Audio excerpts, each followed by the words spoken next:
Welcome to one of the best times to be out in the African bush, just before the sun pops up over the eastern horizon. We're in search of lions that we're calling to the east, and this is Safari Live. Ready.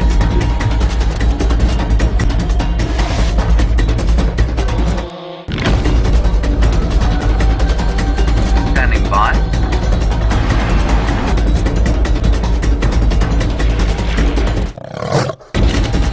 5, 4, 3, 2, 1. You are live, you are live. Oh, impala! I suddenly thought I saw something in the distance there, but it is impala crossing the road. Good morning, and welcome to this wonderful Sunday sunrise safari. My name is Brent, and on camera with me is Brian and the Thumb. And the killer bees are out and about in search of lions. And I heard the lions roaring probably about 1.5 kilometers from here. They could be just across our northern boundary. I know James did follow a female across the northern boundary yesterday. Fingers crossed they've decided that the holiday in the north is over and they're on their way south back to Djuma. And it is a beautiful morning. And there's a few little wispy clouds around. But I think it's going to be an absolutely stunning day. And hopefully, lots and lots of interesting things to see. Now remember, we're on a live African safari. Those impala were crossing the road live. Hopefully we're going to find some lions live. And we also are able to take questions, which is incredible. So wherever you might be sitting in the world, please feel free to ask us questions by using the hashtag Safari Live on Twitter, or pop us an email on questions@wildearth.tv.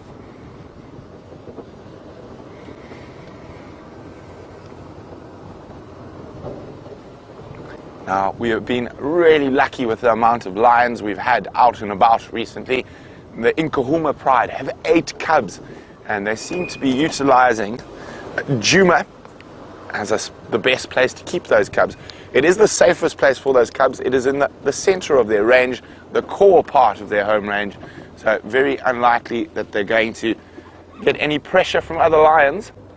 And of course, at the moment, very few hyenas. So it's a great place to be keeping your babies.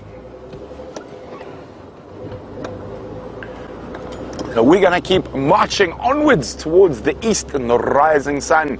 While we do that, I know James is heading out looking for leopards in the west, so let's go see how his morning is going so far.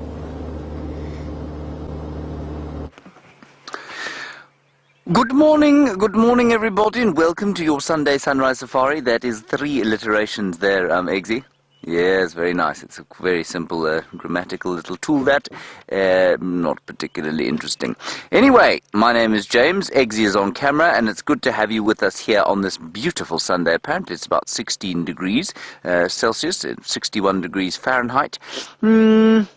I think it's probably about accurate. Normally the weather report here is absolute nonsense, but I think today that's okay. We're heading down south here, hoping to pick up tracks, perhaps, of the mating pair of leopards that was around yesterday. Don't know where they are. They went into Arathusa last night, but they are kind of mobile when they're in the state of courtship, so we'll see if they come back this way. Also, maybe Karula might have come back this way, so that's the idea for this morning. In the meantime, have a look to the east there, at the I suppose, slightly oranging sky in what is a bit of a grey dawn, and a bit of mist hanging in the valley of the great Mlwamati drainage. The rest of the country experiencing quite a lot of rain yesterday. And I think that sort of bank of grey cloud there that you can see is possibly the front that dumped all over the rest of the country, now moving up through here. South Africa, of course, experiences most of its weather at this time of the year from the Cape. So it comes in from the Cape, hits the Cape, comes up the interior, batters the Drakensberg escarpment, and sort of leaks down over the escarpment, and then somehow it manages to make its way around to from the side of the Drakensberg and up from the southeast in this particular area. And that's what that is there. I think. Okay, let us keep going. We have not seen any animals yet, except for one very startled duiker, who seemed most pleased to have made it through the evening. If I was a duiker, I would be most pleased also to have made it through the evening. Not that I'm not pleased to have made it through the evening as a human being. Now, we're as live as Brent, so please do give us your questions and comments. We had some wonderful chat yesterday evening. Not really any animals, so we had to have some wonderful chat. So thank you very much to all of you who were part of yesterday evening's game drive. And hopefully we'll have a few more animals to talk about today. So please do talk to us, hashtag Safari Live if you're tweeting, or questions@wildearth.tv if you're emailing. Like I say, do not try and telephone us, do not try and send us a postcard or a handwritten letter. The postal service here, a thing of great distress. Otherwise, not much going on. The dawn chorus, very quiet as usual for this time of year. I'm still looking for my first Wahlberg's eagle, everyone. Very distressingly, Eggsy managed to ruin my day the other day. I thought I'd spotted it. It landed. It turned out to be a tawny eagle. And Eggsy was very, what shall we say, insistent on holding the camera perfectly in frame so that we could see that it was, in fact, a tawny eagle. He was not content to let me live with my fantasy. So I have yet to see a Wahlberg's eagle this year. It's quite late now for them to get back. For those of you who don't know, a Wahlberg's eagle, a migratory eagle that disappears probably around April, I think they went this year. And then they're normally one of the first migrants back in this area, but they have not returned yet. Obviously, it's been a good year in central equatorial Africa, or sub-Saharan. And the best thing about their return, of course, is the fact that they come back to the same nests, and so we see the same birds.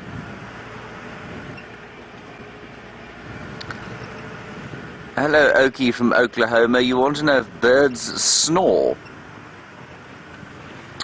You say...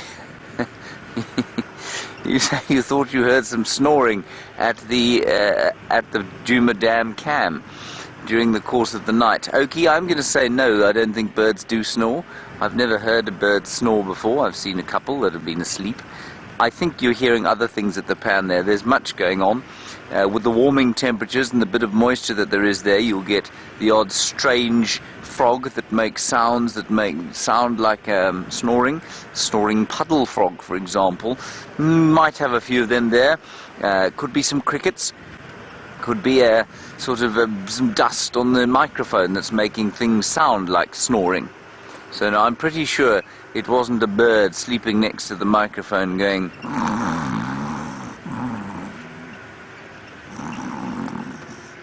Could have been one of us from the camp snoring very loudly, and perhaps that floated down to the microphone. Now, we're just going to get to the southern boundary here and see if those leopards haven't come back. I've been startlingly unsuccessful at finding leopards the last little while. It's been very distressing for my heart. Not really.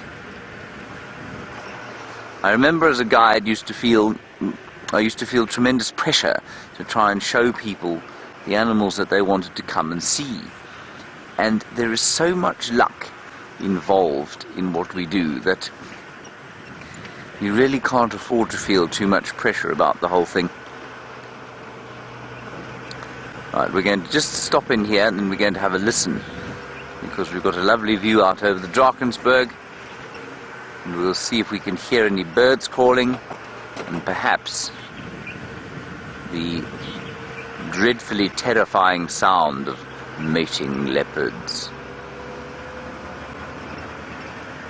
Eggsy, off to the western side is the Drakensberg. I'm going to stop here, and then I would ask you very kindly to point your camera to the west. That's to the right-hand side of the vehicle. Thank you so much.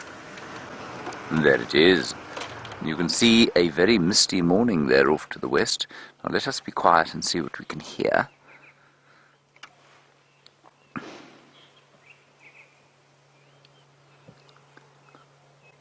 Couple of drongos, one or two robins, Way in the distance you may have just picked up a fish eagle calling, probably at the Arathusa Dam.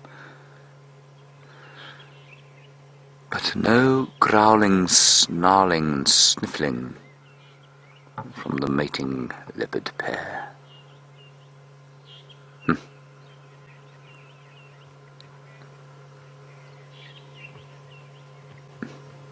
Alright, we're going to do a little loop around here. While we do that, let's go to Brent and see how his lion tracking is progressing.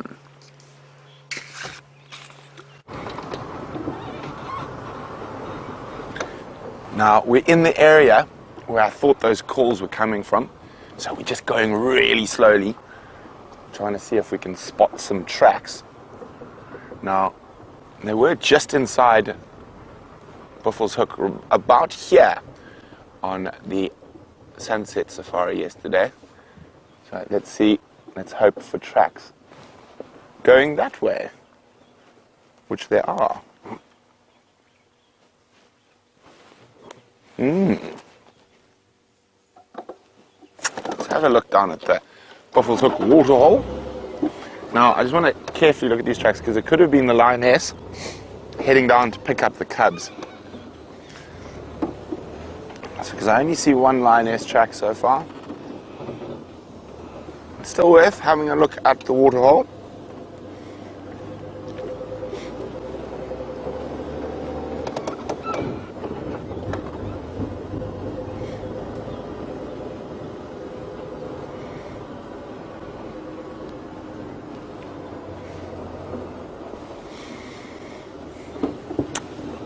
Hi, Ellen. Ellen is in Arkansas, and Ellen is wondering, do I think the hyenas moved their den away to protect their cubs because the lions were spending more time in the area? Ellen, I actually think it's the other hyena clan that has forced them to move a bit. So the Elephant Plains Sibambili hyena clan seem to be coming quite far to the east, and they're a much bigger clan than the Djuma clan. So as far as I know, the Djuma clan has moved into the southern Manyeleti, but I'm not sure. I would say it's more likely to do with the other hyenas than it is with the lions. Okay. Oof, there's a bank of cloud just came out of nowhere. I've been looking down for tracks, look up, and suddenly we've got cloud overhead.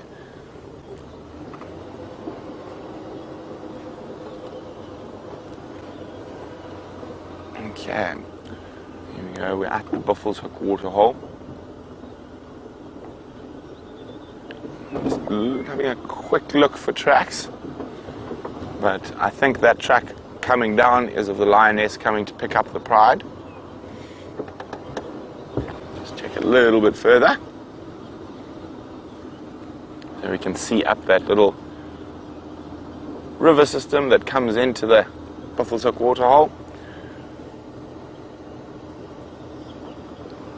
Nope. Let's head back towards the northern boundary. See if we get any tracks coming across.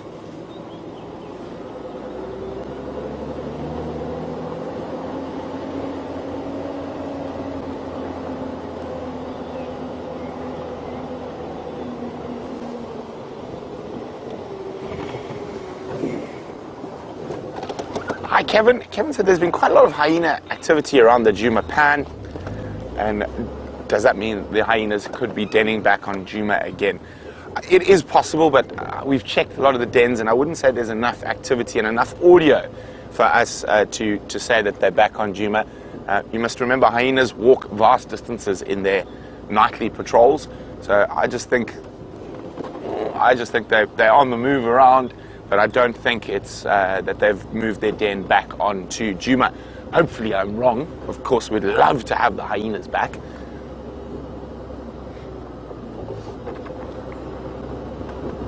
Okay, so there were just that single track. I think that's of the lioness going to fetch the rest of the cubs that you saw with James on the Sunset Safari. So we're going to loop around back onto the northern boundary to see if there are any tracks coming south a bit further to the east.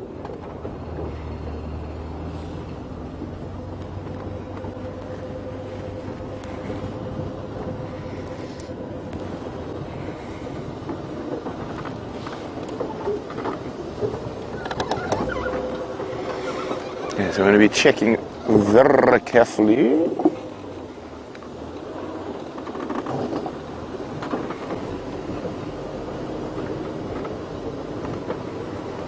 So I'm going to ask Taxon, who had the lions inside Buffalo's Hook, exactly where he had them.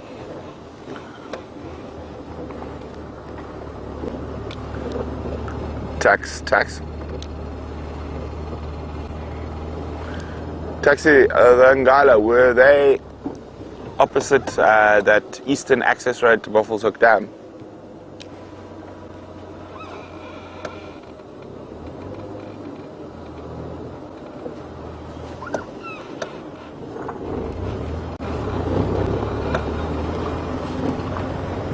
Okay, copy, thanks very much.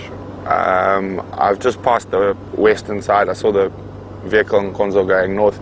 I'm going to keep checking the Cheetah Cut line, but so far no Nkonzo coming back to the south.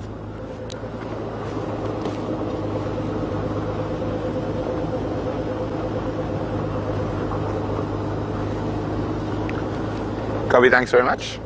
Okay, so Tax is inside Buffalo's Hook, checking opposite us to see if they didn't head a little bit further to the north.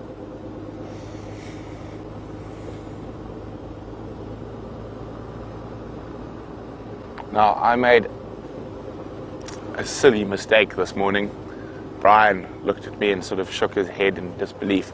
It was so warm on yesterday's sunrise safari that I was like, well, you know what? It's the first morning.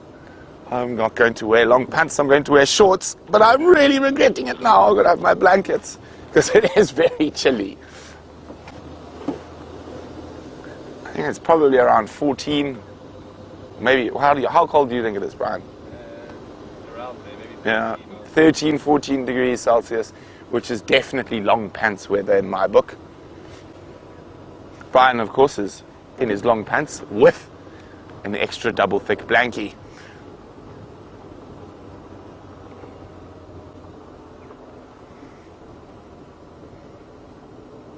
Just an Impala up ahead, which is not boding well for our lion tracking.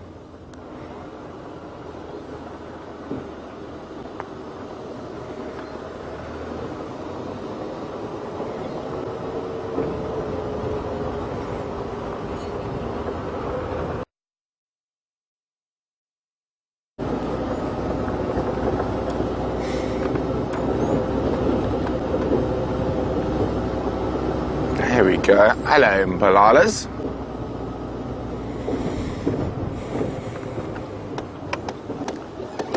Seen any lions, guys?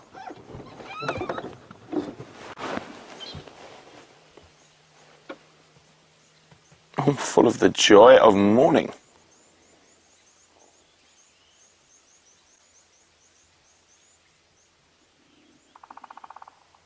Ooh. Woodpecker in the distance. You can see the impala puffed up, raising their fur, as they often do when it's cold.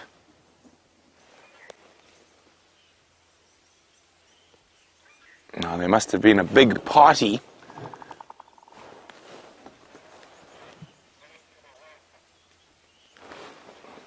I can still hear the party going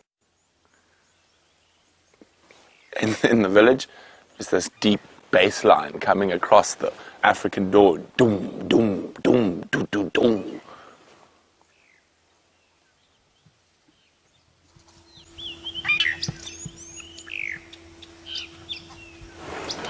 Okay, let's keep checking up to the end. If no luck, we're going to have to formulate a new plan.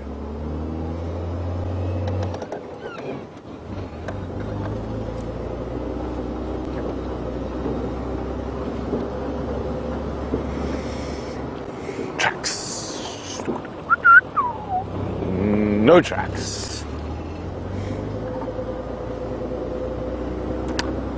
course, there'd be one thing better than tracks, and that would be the lions themselves. And we keep searching for either. Let's see how James is faring in the southwest.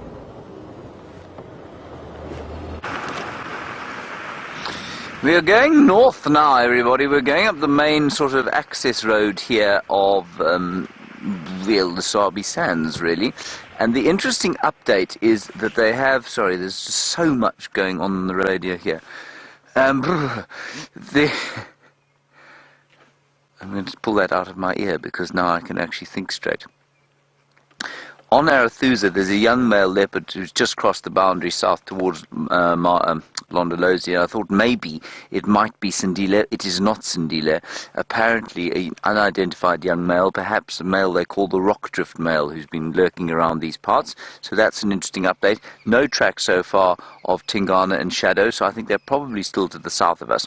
We're going to sort of make our way down south again, inside Arethusa, and see if we don't pick up something there. Otherwise, who knows? Otherwise, we have seen one duiker. We did see another duiker. That's two duiker today, Eggsy. Well done. That's a wonderful return for the afternoon, at least for the morning. In fact, I think we're not going to go... I think we're going to go towards Red Dam first, and then south in Arethusa. So that's the update. No lions have been found yet. And also, apparently, Ellen Fowler says, I think she's staying at Arethusa. She's a long-time viewer. And she said she saw Shadow's cub yesterday. Now, that's very interesting.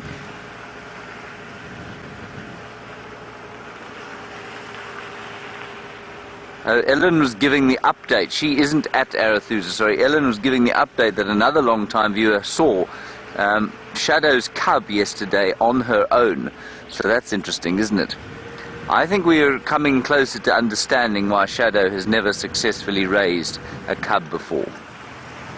So for those of you who perhaps don't know, you may be new viewers, Shadow, a 9, it must be 10 by now, surely. I don't know when her 10th birthday is, but 9 or 10-year-old female leopard never raised a youngster to independence, and it seems that she keeps coming into estrus before they get anywhere near sort of independence age. Now, it's not unusual for well, it is unusual, but it's not impossible for a female leopard to go independent at age 8 months.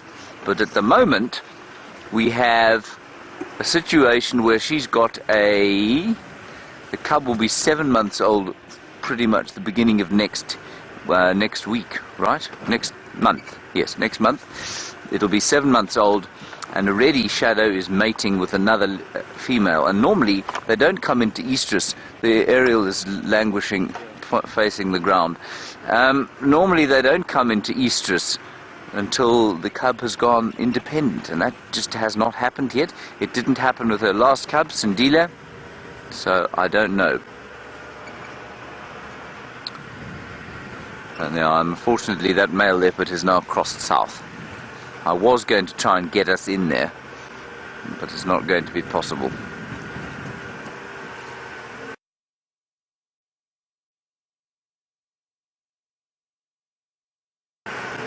So we're going to go to Red Dam, which is just up here, see what's going on there, and then we'll head down towards the south, and maybe we'll pick up Shadow and Tingana, or maybe something else, Eggsy, other than one duiker, perhaps. 2 duiker, sorry. I do apologise, casting aspersions on our immense game viewing talents here. Also, in this general vicinity, we often see a very confiding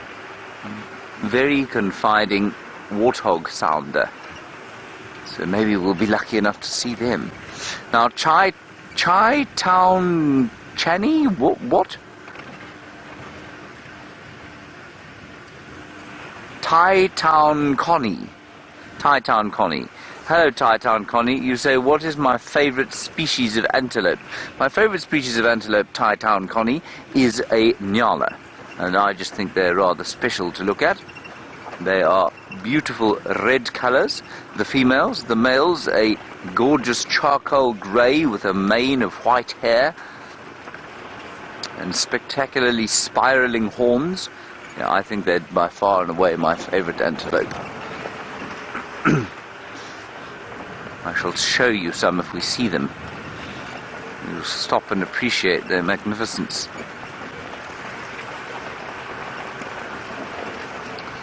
Right, here we are at Red Dam. Waterhole is always a nice sort of focal point for you to go to and from. It's not necessarily that there's going to be anything extra there, but they're nice sort of places to go and sort of centre your game drives on, in the same way that Brent went to Buffelshoek Dam to start with. It's now Buffelshoek Mud Wallow, soon to be Buffelshoek Dust Bowl if we don't get some rain, but maybe with this front moving in there'll be a bit of moisture coming out of the sky. Oh, the hive of activity over here, Eggsy. You're not going to know where to point the camera. Isn't that amazing? Look at that. Good grief. The Sunday excitement is unparalleled.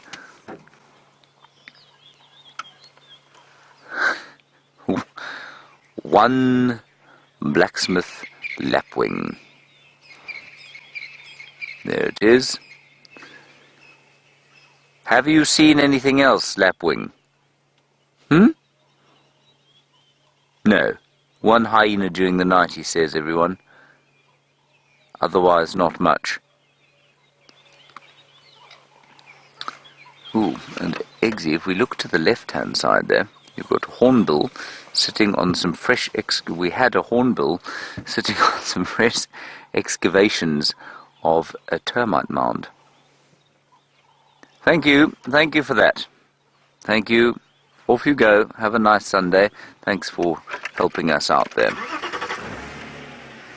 What there is here, everyone, is a very nice knobthorn tree.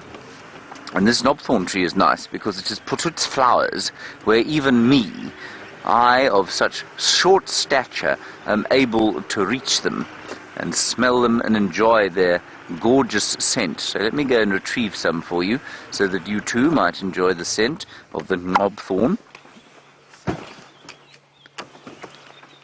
If I can just get this earpiece out. Can't get it in, can't get it out. It's all a bit of a technical disaster. Can you still hear me, Eggsy? Yes, you can. Good, good.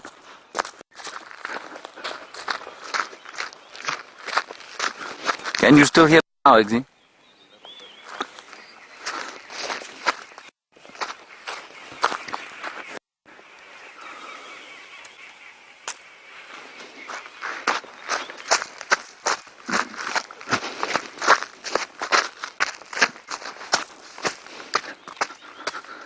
Two things I'm going to bring you, Eggsy. Are you excited? Yes, good.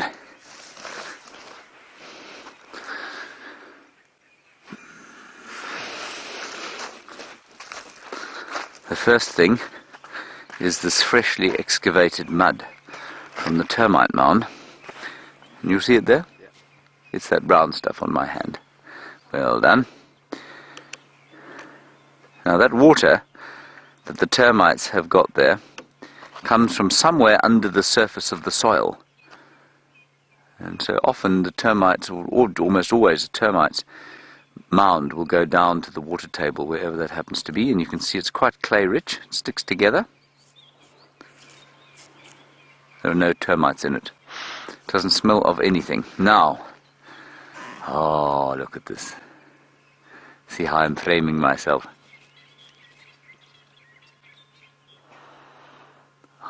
The smell is delicious. Take a deep breath, everybody. Very good. And it just infuses the whole air around these knobthorn trees with the first subtle spring smells. There you are, Eggsy. Nice, huh? There we are. Okay. Let's carry on. Let me re-plug myself in. Summer I do find from a dressing point of view much easier, as I'm sure we all do. I don't have quite so much paraphernalia that my wires can get stuck in. Okay, on we go. Leggy blankie. It's not very cold, just cold enough for a leggy blankie. Alright, while we leave here, we're going to head down south now, see if we can't pick up something else. Let's go and find out what Brent is doing and where he is.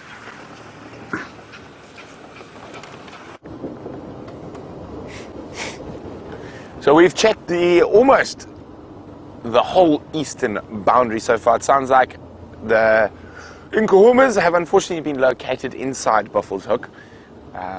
Not quite sure. They're probably about 1 kilometer from the boundary. So Brian and I have decided to throw the luck dice, and we're going to head east towards Cheetah Plains, see if there's anything happening down there. Haven't been down there for a while, so quite exciting to see what's out there. Now, I haven't seen a good cheetah sighting in ages, so fingers crossed.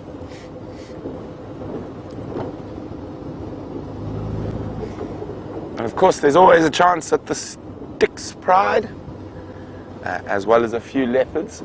Oh, I was hoping it was going to land.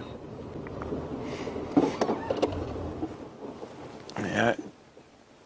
A juvenile Bateleur.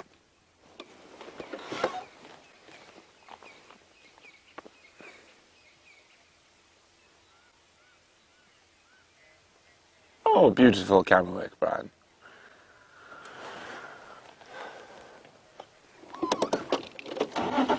Okay, so there we go. A Bateleur, one of the snake eagles.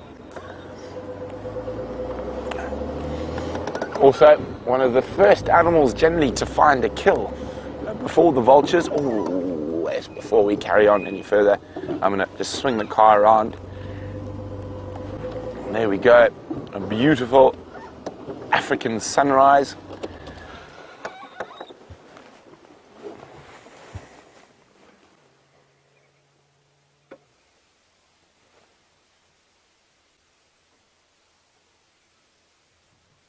Also a great time to just listen for a second.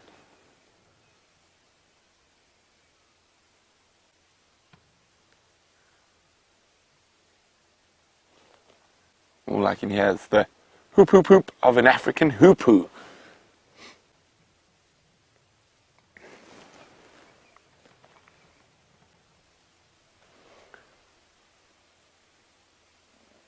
Hoop hoop hoop. Hoop hoop. Calling to each other. Right. You can also hear that Bateleur calling behind us. Of course, the raucous dawn chorus of the crested francolin.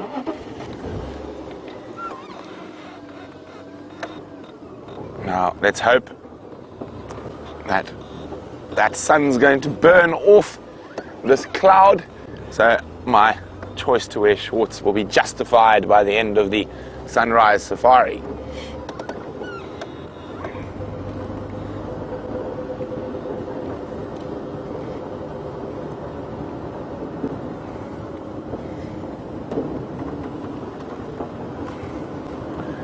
Okay, so no sign of lion, no sign of leopard. Oh, I just want to listen to this. This is for the east.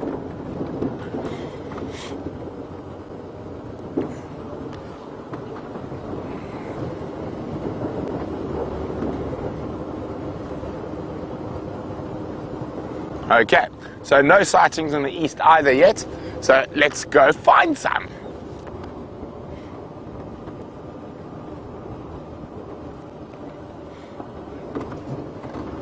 So while we get on the long road to the east, let's go see James, who's got,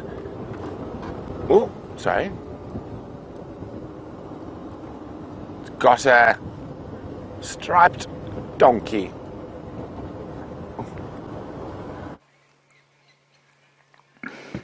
There it is, everybody, the beautiful sunrise, and in the silhouetted light of the ginger dawn.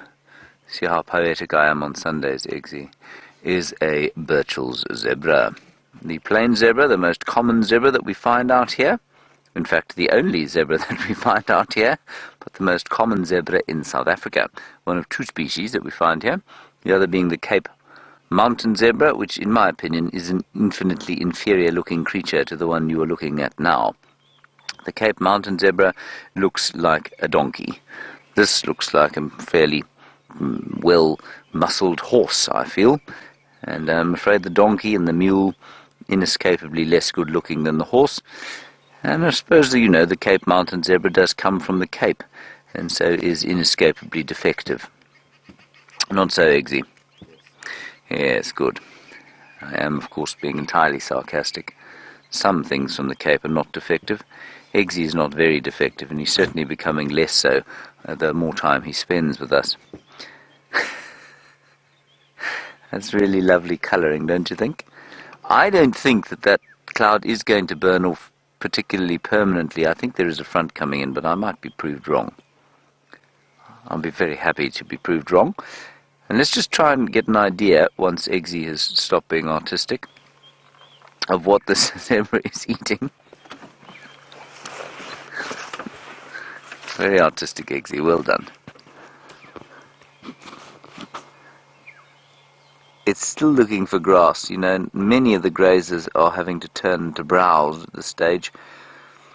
But the zebra's having to find grass, and still managing to find grass, amazingly. They will be looking forward very greatly to the first sprinklings of the spring rain. And you can also see, I don't know if you can see, you can't really see there, I suppose, with the lens that we have on now, that it's eating long grass. It's eating quite a lot of structural material, that kind of strawy stuff that the grass is used to stick up the inflorescences. It's also eating roots, which many grazers can't cope with.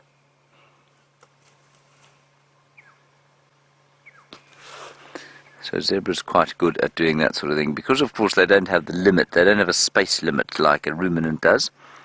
They're able to just, the hungrier they get, the more they can process, the worse the forage gets, the more they process. And so while their digestive systems are not particularly efficient in the same way that a ruminant's is, that a ruminant's are, I can't work out the English there, their digestive systems are not as effective as a ruminant's are, I think. Okay, well, you know what I mean.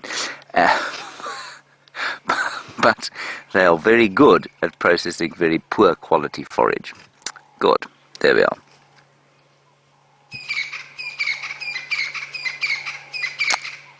Andrew, yes, I would say they probably do. You say, do zebra ever give birth to stillborn young? Yes, I'm sure they do. I think it probably does happen. I suspect it happens less often than it does with human beings. But yes, I'm sure it happens. I think also you'll find, oh dear, the zebra seems to have got himself rather horribly caught. Oh dear. Phew. You don't like to see that, because zebra, rather like horses and any other antelope, will panic if they get caught.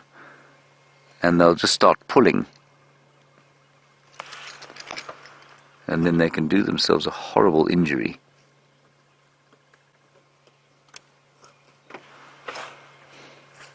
Yeah, he seems to be okay. So, with stillborns and any kind of birth problems, I think it's because of human beings, and there must be a genetic component to birth troubles.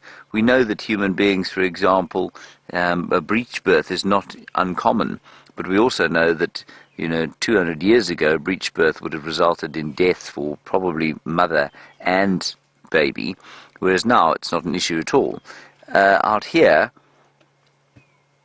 a breech birth will almost certainly result in death for both. And if there is a genetic component for that causes an animal to have a breech birth, obviously those genes will then be bred out of the population. In human beings, of course, that is not the case with the advances in medical science. So I think you'll find that a lot of birth difficulty is excluded by the fact, or the genetic component of birth difficulties are excluded by the fact that these animals don't have any medical care. The second thing, of course, is that human beings are inescapably poorly designed for giving birth. This is because we are bipedal, which means the birth canal runs through the hips as opposed to out the back of them. Our hips are at 90 degrees to any other animal or any other sort of quadruped, and that means that birth is very dangerous for women, much more so than it would be in just about any other species. And I think you'll find that up until fairly recently, human beings, or human being women, had a much higher attrition rate due to birth than any other mammal.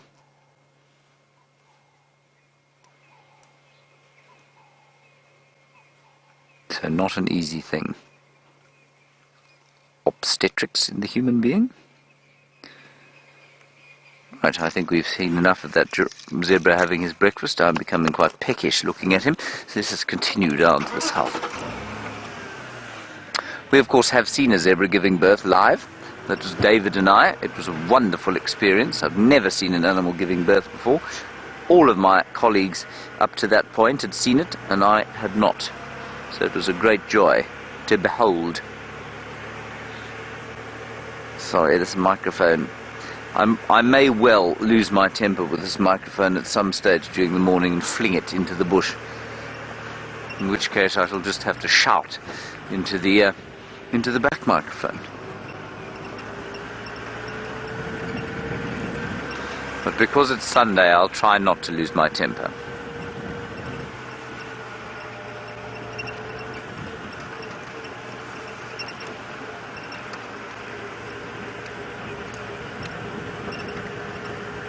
Hello, Marley G in Illinois. Oh, look at that kudu standing on top of the termite mound. Isn't she beautiful? Hello. She's coming closer. That's very unusual for a kudu. Marley G, while we watch this browser, you want to know the difference between a browser and a grazer? Well, watch carefully, and this kudu is going to answer your question for you. Remember what you saw that zebra eating? A grazer eating grass. Watch the kudu here. The kudu is a browser.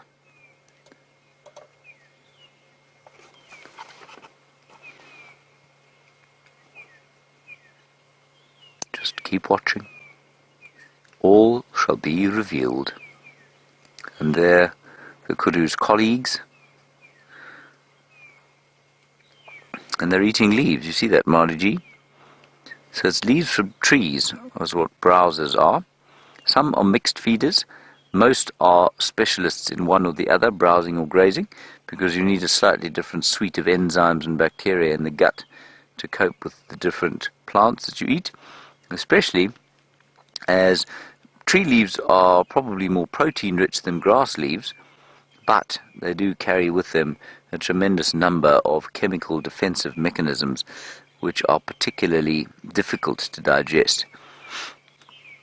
So while some grazers will certainly try and browse if they have to in a dry season like this, they will almost certainly try and get their sort of specialist food before they turn to the food of others.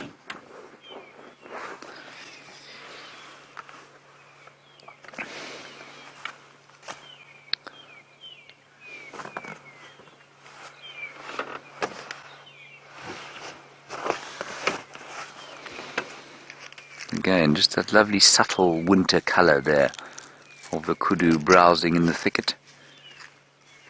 And we're not having too much luck down here in Arethusa, I'm afraid. But that's not got anything to do with Arethusa.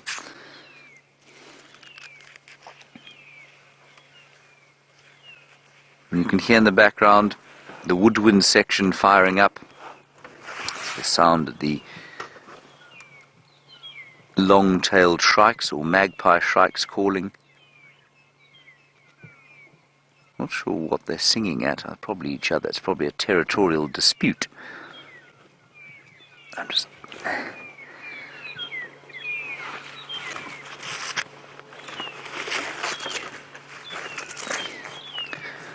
Right, I think we've sorted the microphone problems, everybody. I know you've all been dreadfully worried about it. Not so, Eggsy. Yes, exactly.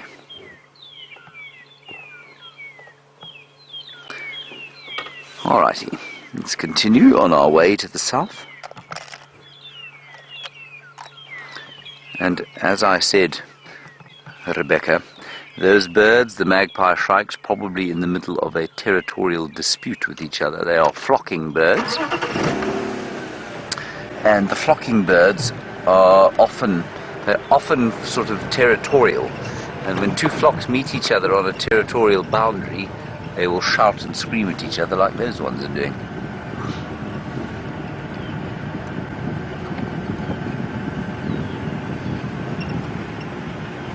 Just keep an eye out and make sure they're not alarming. Hello, Jean. Very nice question. You want to know if female great apes have the same trouble giving birth as humans do? They don't, because their hips are not designed in the same way that ours are. So our hips, if you think of a quadrupedal animal, so an animal that is, has 4 feet. I'm just going to quickly show you these magpie shrikes if I can find them. And they are still shouting at each other.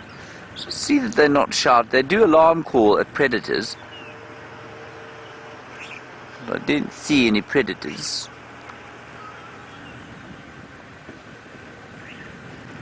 We may as well just do a turn up here. If you think of a quadrupedal mammal, the birth canal sits... how do I best describe this? Well, let's do it with a picture. I'm not going to draw you a picture because I'm hopeless at that sort of thing. Let's just take this. This is obviously not a female animal. There is the birth canal on a mammal, right? There are the hips, they come down like that, and the birth canal goes out that way. In a human being, that situation, remember, is shifted by 90 degrees, so the animal's body shifts up.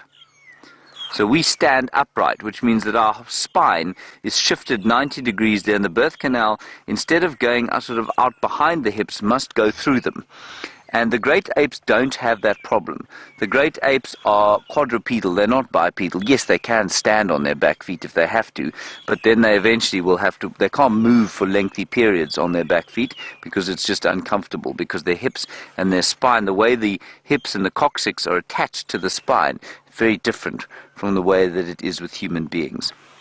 And that's why it's dangerous for humans and not for the great apes. There are these birds shouting at each other. They don't seem to be shouting at a predator. I think it's two flocks. There's the one flock there, Eggsy, to the left-hand side of where you're looking. Now, it's definitely a little territorial dispute here. You see the ones on the left there? There are lots of them there. So there are a whole lot more, and they're doing what we call flag waving. Well, they were doing what we call flag waving. They were sitting on the branches and opening their wings and flapping them, and then shouting at the other flock. There we go. Go to the right-hand side slightly. There. Those ones there. Just have a look at those. They were doing the flag waving display. And now they're not, obviously. And another interesting example here of birds where male and female are not sexually dimorphic. They look exactly the same, but they both have this seemingly strange long tail that defers no evolutionary advantage that I can pick up on. A long tail is difficult to fly with. So why they should have it, I don't know. Why the female should take the same risk as the male, we're not sure. Look there, they're flag waving on the ground there. Oh, I keep missing it every time they do it. Eggsy's on some that aren't doing it. Now they're stopped, obviously. Look at them hopping there. There we go. Some flag waving, everybody. There might be an element of courtship here, you know. That's interesting. We are getting to the mating season for birds. And I think I think in a flock like this, there's an alpha pair normally, and the rest are kind of helpers. Oh, they're being attacked by Birchall starlings.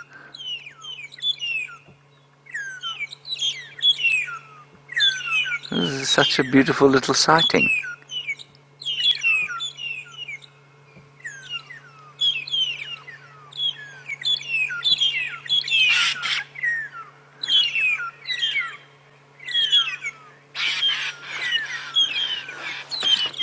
Hello, Siberia Zumi. You want to see if we can't find all of the starlings that you can find at this time of year today? Yes, we can certainly try and do that. They're all here. The only one I'm pretty sure we won't see, because they are, well, they're not migratory, but they're nomadic and therefore don't occur here very often. Ooh, that was a big dive bomb there. Is the wattled starling, but I think the greater blue, oh, and we also won't see the plum coloured because they aren't here, but we might see the greater blue-eared glossy, the Cape glossy, and we've seen the Birchalls. I will certainly try and find the others for you as well.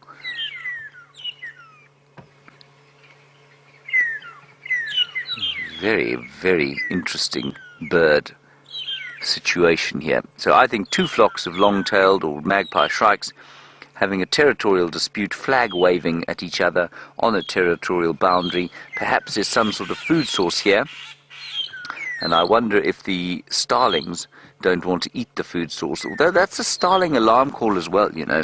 I'm going to sneak forward and just see if there isn't perhaps a snake or a bird of prey somewhere around here. Like an African hawk eagle, or perhaps a little sparrow hawk, lizard buzzard. No, I can't see anything here. We're just going to get a little bit up the road.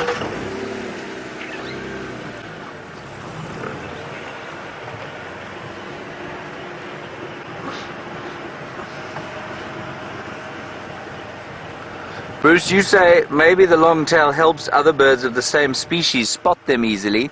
Yep, I think that could be one of the explanations. It just doesn't explain then why all birds don't have long tails. You know, if it works for one, it often works for the other. So if grey-headed sparrows can spot each other with long tails, without long tails, why do these ones need long tails, especially as they don't? These are, you know, they're floppy tails. That doesn't give them any advantage for flying. In fact, it probably makes flying a lot more difficult. So, yeah, I'm not sure. It's a little bit like the story of the lilac-breasted roller, where the female is the same colour as the male. Those colours make them more obvious to potential predators. It doesn't really make any sense to me why they should be both that colour. And maybe it does not have an evolutionary reason. Maybe it's just maybe it's sexual selection that's driven them that way. I don't know.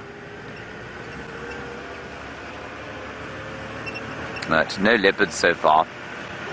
We would have stopped for them if we'd seen them. Hello, Robin. You want to know what the magpie shrikes eat? Well, magpie shrikes are, well, they're obviously shrikes, and therefore they eat meat, but that meat can be insects. It can be probably small reptiles. They're not very big, those chaps, so probably small reptiles, maybe the odd snake, possibly the odd very small frog, but it will be largely insects, grasshoppers, that sort of thing, and termites, I imagine. This time of year, whatever they can. Right, let us move slowly down here. And this is the vicinity into which I thought maybe those leopards would have come. But maybe not. Something would be nice, though. Some elephants, perhaps. I can't believe we didn't see any elephants yesterday at all.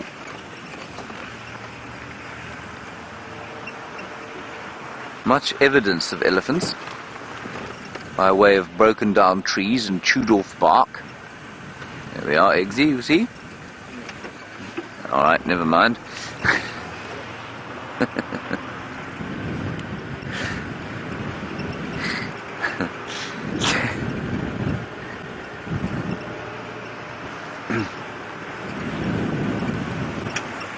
Hello, Andrew. You want to know what the silliest bird I've witnessed is? It's a very good question. I have seen some silly birds in my time. Trying to think. When you said that, I immediately thought, yes, I do know exactly, but then I stopped knowing. You know what I mean? There is definitely a bird. I would say probably there's a close tie between the Egyptian goose and the Hardy-Dar ibis. And it's mainly to do with the sounds they make. There are some impala, which we'll stop at because we haven't seen anything else. The Egyptian goose, Andrew, spends a lot of time in great conversation and debate. And the male and female pairs fly around shouting at each other for hours on end. And it's very amusing to watch them. And then there's the Hardy-Dar ibis, which lives in flocks, and they have a deep need to communicate with each other from very close distances at very high volume. And they always have a kind of bemused look of confusion on their faces as they go, "Ah! Ah! Ah! Ah!" sitting right next to each other. And I've always thought they were rather silly.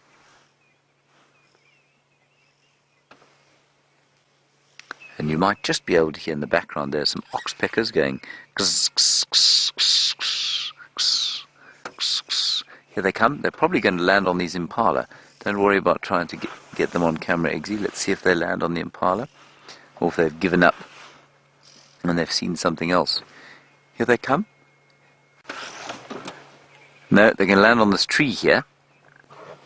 There they are on the top of the tree, where the starling is, another Burchell starling, and they'll be looking for nesting spots as well. Burchell starlings and oxpeckers both like to nest in old woodpecker holes, and in fact, there's one that seems to be investigating a hole. In fact, it's disappeared. It's in there somewhere, but it's moved into, I think it's in a hole. Just keep watching there. Yeah, that one. It went in there. There it is. You can just see it moving on the right-hand side. Maybe it's a heavily gravid female. Maybe she's ready to lay her eggs. If it does turn out to be a nest, it'll be my third one. That's very unusual for me to have found so many nests. No, it's given up. It's just enjoying the warmth of the Sunday sun.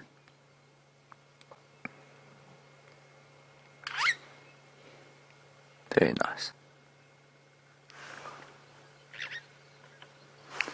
These are red-billed oxpeckers, one of two species that we get here, of course. The other being the yellow-billed oxpecker, which tends to be on larger animals like giraffe and buffalo. Seldom on anything else. Cattle, if you go further north of us.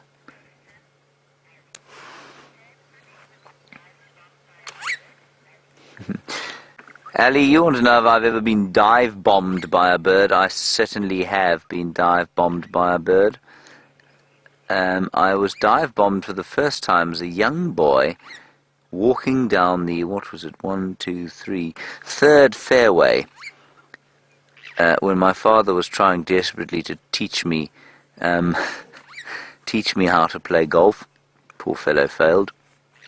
And I was probably about 10.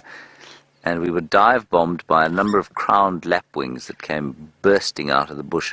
I remember flailing around with 3-iron, about as effectively as I used to hit a golf ball with that 3-iron, so I didn't manage to hit them, which was probably a good thing. But they dive-bombed me there, and I've been dive-bombed a number of times after that. But those birds don't generally actually hit you. They just make you feel a little bit like you're in an Alfred Hitchcock film. Right, Brent Leo Smith has made it all the way to Singapore. Let's go and find out if he's got any noodles to eat.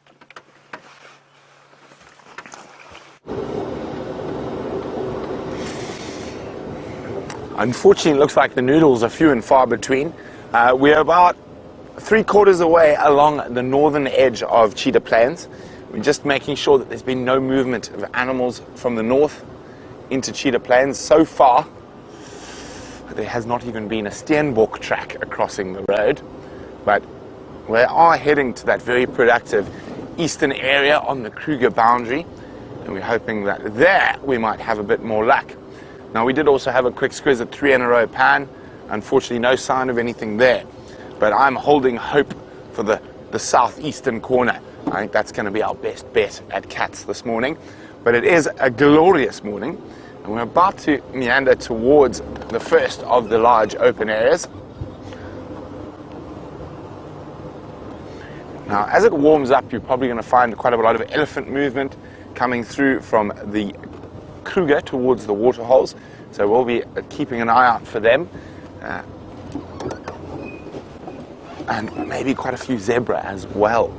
Of course, I always like to check on my good mate, Gnormless Gnorman the Gnu, and his arch nemesis, Normal Norman. Now, we're about to approach Normal Norman's part of the woods, so let's see if he's out and about. Now, for those of you who knew, that sounds a bit strange, Normal Norman and Gnormless Gnorman.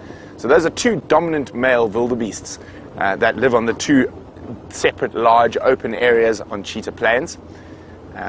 And they are both dominant bulls, and they protect those short grass areas from other bulls. And what happens is the females will move from these different territories, mating with them, although they're finished mating now.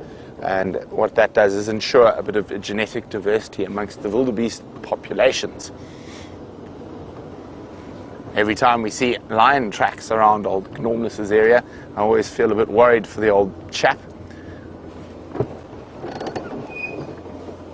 Strange looking little thing. Let's have a look. Was it an elephant dragging a stick? Yes, it was. I got slightly excited. I thought it might be a drag mark. I'm going to have a look at it there. But it's an elephant dragging a stick across the road, not a leopard dragging an impala.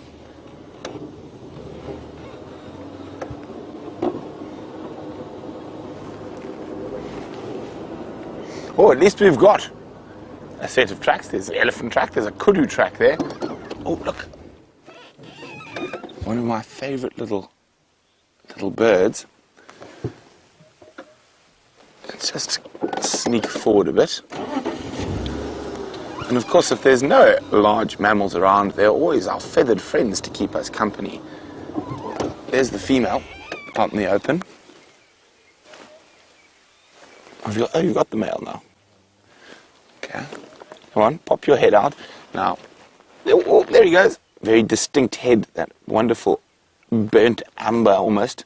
What colour would you describe his head? Burnt amber? Orange? Yeah. Oh, off he goes. Now the female's still following on the other. Oh, there he is. He's such a pretty bird.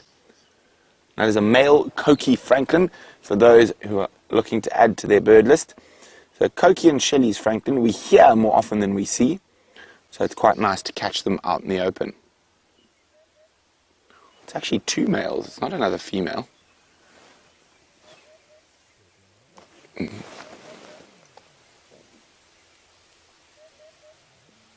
And it's actually throat.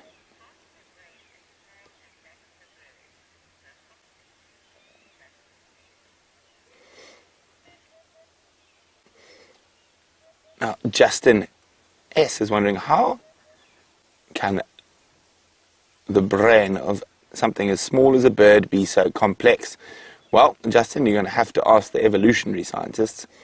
Now, in comparison to a mammal, a bird's brain, depending on the bird, actually is relatively simple.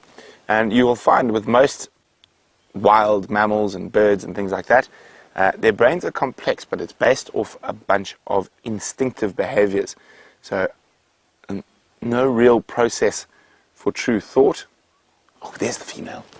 Is that a female? Is it another little male? Oh, she's scattling. That's the female. You can see that face mask and the white throat.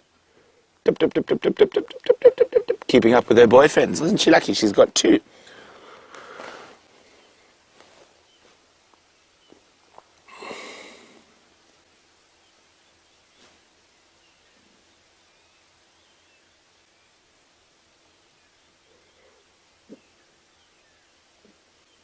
Now, they are very beautiful birds, and like with a lot of beautiful birds, they don't have the prettiest call about. These guys in particular have a call that could only be described as almost like rusty bed springs.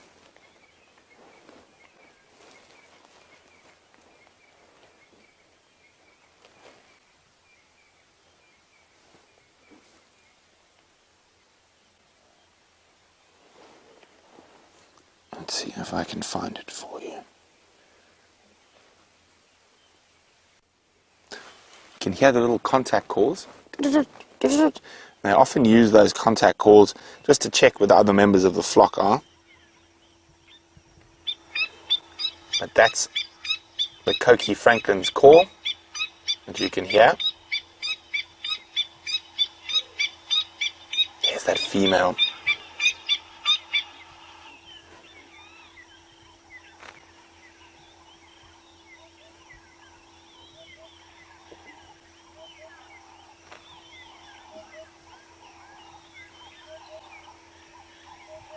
Oh, exquisite little creatures. There's actually how many? 1, 2, 3, 4, 5, 6 of them.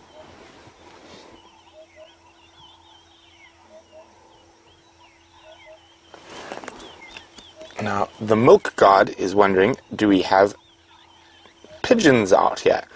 Well, we do. In particular, we have a very interesting pigeon called the African green pigeon.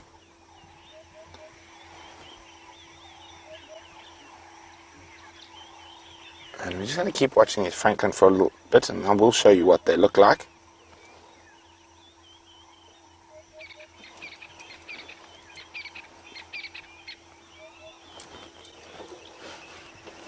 Oh.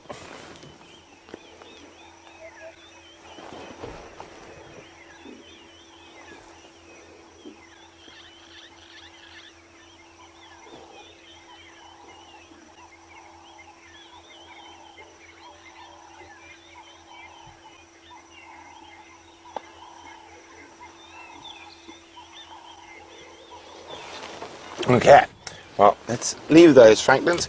So, here's the African green pigeon. Very beautiful. And it's got zygodactyl feet, so it's able to clamber around like a parrot. And its favorite food is fruits. Now, Andrew is wondering, what is the most romantic bird out here? And I think that would probably have to be the red-crested coran. Now, often nicknamed the suicide bird, to impress the ladies, the males will fly vertically into the air, close their wings and plummet to the ground, and then about 10 meters from the ground, they open their wings and just land safely. So it's all to impress females, the red-crested coran. I'll show you a quick picture of that one before we move on. Let me see. Okay, there we go. And oopsie.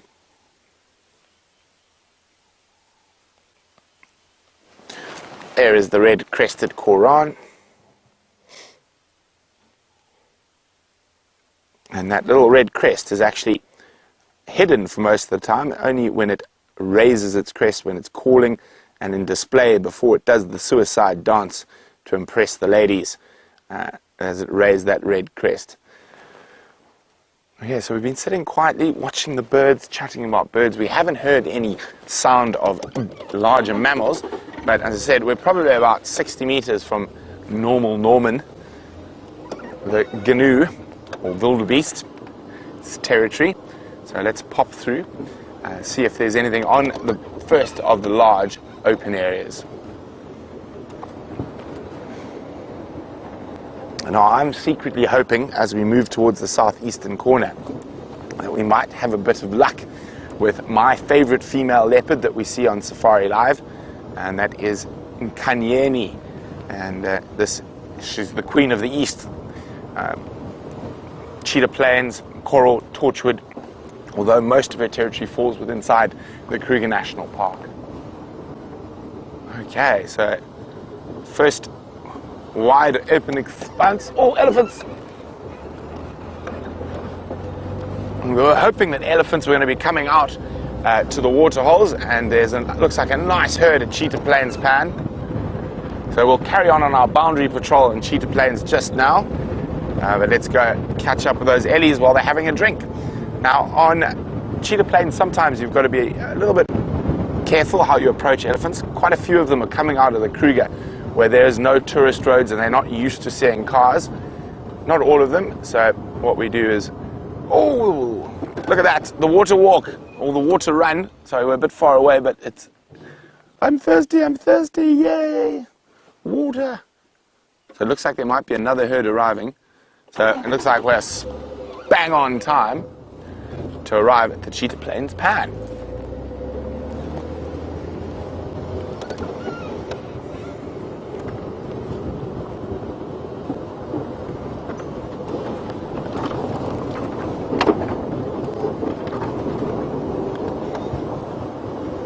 So what I'm going to do is, as we get a bit closer, I'm going to start gauging their behavior a bit more carefully to see if they're a relaxed herd or non-relaxed herd.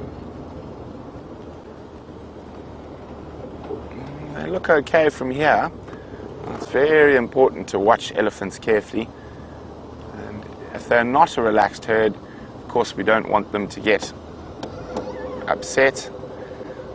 Maybe not the most relaxed herd, but not too bad. It seems like most of them have finished with their morning drink and are heading up into the woodland to feed. Okay, no, they're not too relaxed. You can just see that female at the end there. She's feeling a bit panicked. See that tail sped up. So we're not going to follow these elephants. We're not going to put too much pressure on them. We don't want them to have any negative connotations with our safari vehicles. So see that tail? It's a little bit stiff. There's a bit of stiffness in the body. And we're just going to watch them from a distance. Let them get used to the vehicles. But there's a strong possibility that these elephants have come out of the Kruger and are not used to cars yet. See, there we go. They're feeling a bit more secure once they hit some bush, where there's some trees between us and them. You can see they've slowed their walk. Their body language is relaxed again.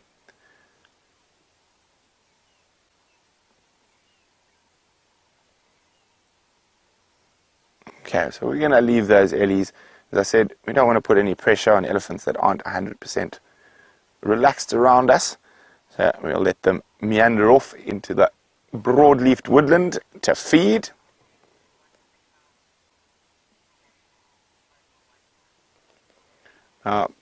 James was asking if one of the cows only had one tusk. There's one female who's got no tusks by the looks of things, and there is a female with only one tusk. No small babies. Youngest probably being about 3 years old. And you can see they've slowed down, they're completely relaxed again. And we do have such wonderful sightings of elephants that there's no need to put pressure on elephants that feel a little bit uncomfortable with our presence. And that's also one of the ways to get yourself into trouble with animals. And it's very important to read each different animal and even the same animal differently every day on their body language. That's how we keep safe and also keep the animals safe. So we're going to go back to our northern boundary and continue our boundary patrol of Cheetah Plains. And while we do that, let's go see how James is faring back in the west. Not much different from when you last saw us, but very interesting that, everybody, that a second unrelaxed herd of elephants there on Cheetah Plains. Of course, Viam and I had one the other day, a very small herd of 5, and the matriarch, young matriarch, probably only about 25 years old, maybe 30, had only one tusk, and she chased us. And that is bizarre for this area at this period. I mean, I haven't been chased by an elephant for many, many years now out here, because we just seem to have developed that much more trust with them, and I'm interested now that there's another very unrelaxed herd on Cheetah Plains. Something may be going on in the Kruger. It's quite possible that that herd has just come out of the Kruger, and you know, there is a fairly large wilderness block there. Maybe they're just not used to people. I don't know if it was reacting to Brent, the herd, or if it was just, I don't mean Brent personally, I mean the vehicle, obviously, and or if it was just unrelaxed anyway. So very interesting that. We shall watch it carefully, and as Brent says, it's extremely important to be watching the behavior of animals, especially if you suspect something's making them uneasy. And elephants, of course, the ones that you've got to be the most careful of. Especially if you're a little inexperienced. The first thing I used to tell new trainees was when you are in an elephant sighting, you make sure that if you have to leave quickly, you can do it forwards with a relatively clear route in front of you. You don't want to be reversing away from elephants coming at you, because what happens is you tend to get a little fixated on what's going on in front of you, and you just start going backwards and you don't look where you're going. And then you end up on a termite mound with an elephant on your bonnet, which is not much fun. No, it wouldn't be fun, would it, Eggsy? No. No, it wouldn't. We're giving up on these two leopards.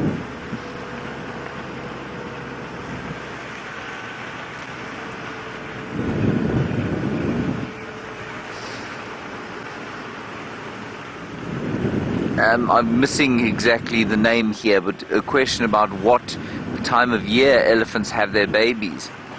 And the answer is, MC, you're wondering what time we have, when elephants have their babies. The answer, MC, is that there is no fixed time for elephants to have their babies. Let's just stop here a second. Just because there's a little bit of an alarm call going on in here. This is Hoffman's to the right-hand side of your screen. I'm just going to get up onto this termite mound here and have a look. So, MC, an elephant herd doesn't have a specific time of year. They will probably peak their birthing season around about the wet season. There'll be a sort of peak, but there's no specific season. And of course, an elephant has a gestation period of about 22 months. So there's never really a fixed time for them to give birth. Can you hear that? Can you hear the music, Eggsy? Do you know how to turn the microphone up? Have you turned it up yet, Eggsy? Having a nightmare there, aren't you? Eggsy, you're leaving me hanging here. Have you turned it up yet? Grief, man, how difficult can it be? It's stuck in this little thing here. Okay, go. You got it. Can you hear the music? You can carry on dancing. No, I can't carry on dancing.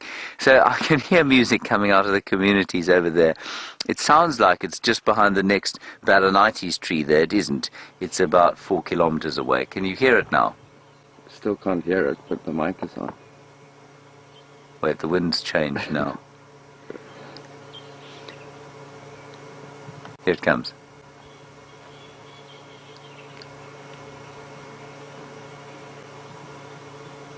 Not? Eggsy's having a hopeless nightmare this morning, everybody. Can't see any leopards in there.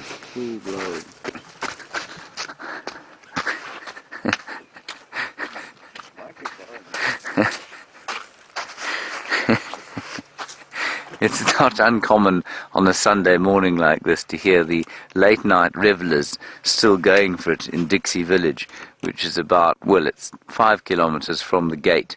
As the crow flies in that direction, probably about 4 or 5 kilometers. What do you think of my dancing skills there, Eggsy? It couldn't be better, or could be better. Could be better. I see. Well, Eggsy, let's see what you look like with your beard attached to a Sisyphus bush. Let's see. Could be better.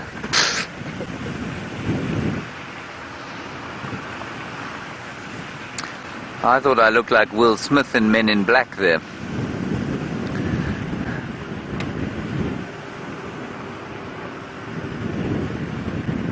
Sorry, I'm really struggling to hear Rebecca this morning on the back end of radio transmissions and difficulties.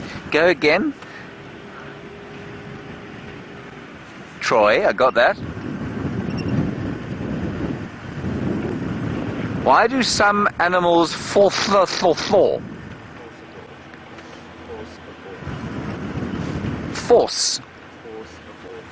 abort? Oh, you mean sort of a spontaneous abortion of fetus? Okay, right, I've got you now. Sorry, Rebecca will have to have some elocution lessons when we get home. No, it's not her fault at all. It's the radio's a bit sort of crackly this morning. Well, Troy, it's because it's normally got to do with nutrition. So if there's a bad nutritional time like this drought, you'll find that the female may well spontaneously abort a fetus because she can't cope with having the child, and she can't produce enough milk, and she cannot maintain the she cannot maintain the placenta, and therefore it's basically she's either going to die if she tries to keep the baby, or the baby will, and they'll both die. So she aborts the fetus, and that's not entirely uncommon, but it's normally got to do with nutrition. You'll hear remarkable stories of how mammals are able to reabsorb the fetus. I'm yet to see an actual biological explanation that actually happens, so I don't believe it does, unless the fetus is very, very young. An impala, of course, which are now on the right-hand side, Eggsy, those are those sort of reddish things there. Well done. I'm going to now insult you basically continuously for the rest of the drive because you were insulting about my dancing skills. They are renowned for, well, legend has it that they're able to hold back their fetuses in times of adverse conditions. And one of the reasons people thought that, it's definitely not true, but one of the reasons people thought that is that they sometimes just don't give birth at the right time. And that will be because of these spontaneous abortions. And hopefully that won't be necessary this year, but this is the kind of year where it could be necessary. So if we don't get rain sort of between now and the end of November, and the grass does not improve, then you could well have a situation where some of them might spontaneously get rid of the fetus before it's born. See, eating there, Eggsy. It's quite interesting. Now, it's just the tufts of last bits of grass there. The reason they're concentrating on that particularly seemingly denuded piece of land is that it's actually part of that vast termite mound there. And that vast termite mound will extend sort of the same again, well, no, probably 3 or 4 times that under the surface of the soil. And so where those impala are grazing, the soil is particularly rich and therefore good for grass and grazing. Alright, Eggsy the beard, soon to be Eggsy the Sisyphus beard. Let us carry on.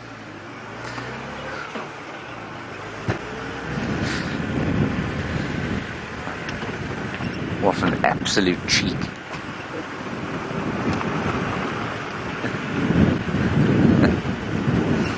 I think he thought if he mumbled it into his beard I wouldn't notice. No, no, no.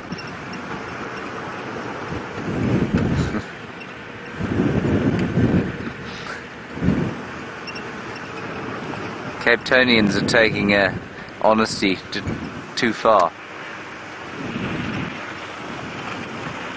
Alright, we're going back on towards Djuma. I'm going to go towards the eastern sector now and see if we don't perhaps pick up tracks of Karula, or maybe some elephants coming this way who are slightly less irritated than the ones Brent had.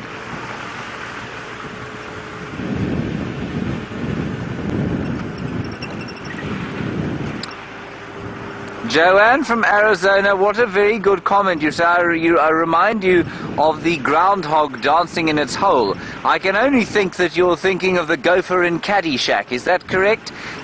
Brilliant, brilliant film. And yes, I can imagine exactly why you would have seen my dancing style is similar to that of the gopher in Caddyshack. Before I say something else ridiculous, let's head across to Brent and find out what's happening with those elephants.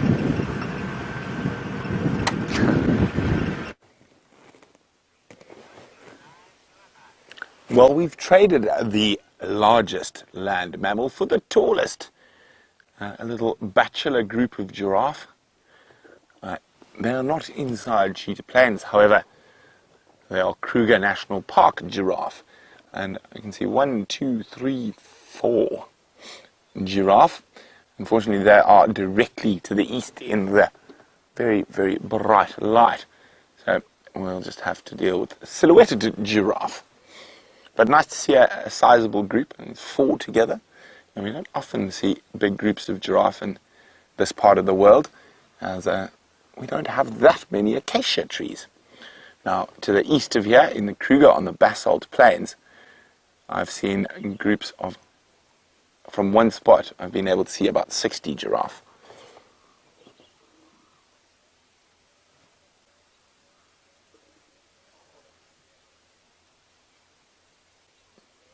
Enjoying a breakfast of guarri.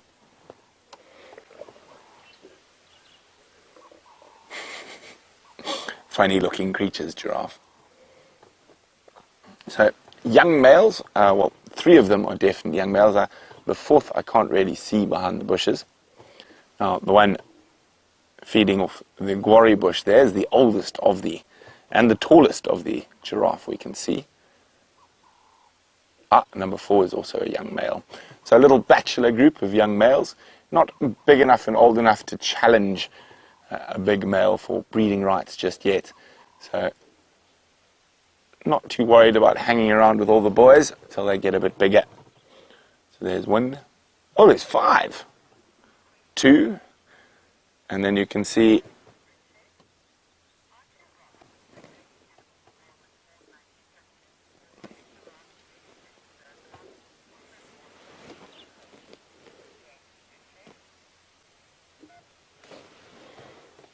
so there are 5 giraffe here. Just try and move a bit forward, you might be able to get a better view. So you can see 1, 2 heads in silhouette. And you can see number 3 off to the right, number 4 in between, and number 5 is out at the back. Let's just see, there should be a nice little window coming up. There we go. How's that, Brian? There we go, peering at us.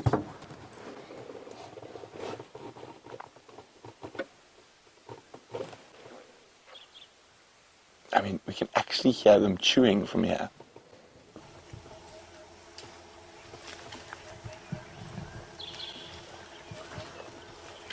It's a 2-headed giraffe. Oh, no, just 1. So you can see all young males.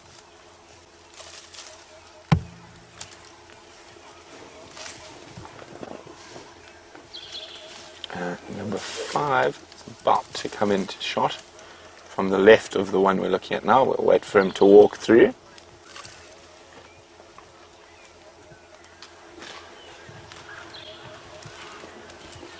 There you go, there's number 5. 5 boys all together.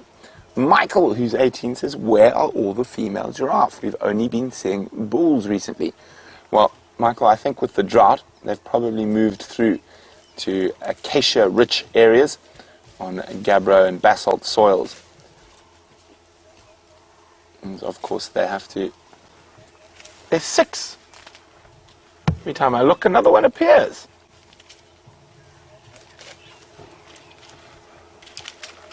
Six young male giraffe. Brian, you were saying the most you've ever seen in a group here is 7. Yeah, I think 7. Well, we're getting close. Maybe another one is going to pop out to equal. Now, the one nice thing about spending time with little bachelor groups like this is quite often they will play fight. and it's called necking, when giraffes swing their necks and hit each other. These guys look like they're more focused on feeding. So we've got 1, 2, 3, 4, 5, 6 giraffes definitely. Come on, Brian, let's find 7 and 8, set a new record. And anyone remember what is the most giraffes we've ever seen in a group here on Safari Live? Let me know, questions@wildearth.tv, or use the hashtag Safari Live on Twitter. What is the most giraffe you've seen in a group here on Safari Live? I think 7 was mine as well, on quarantine. Yes, I do remember that sighting.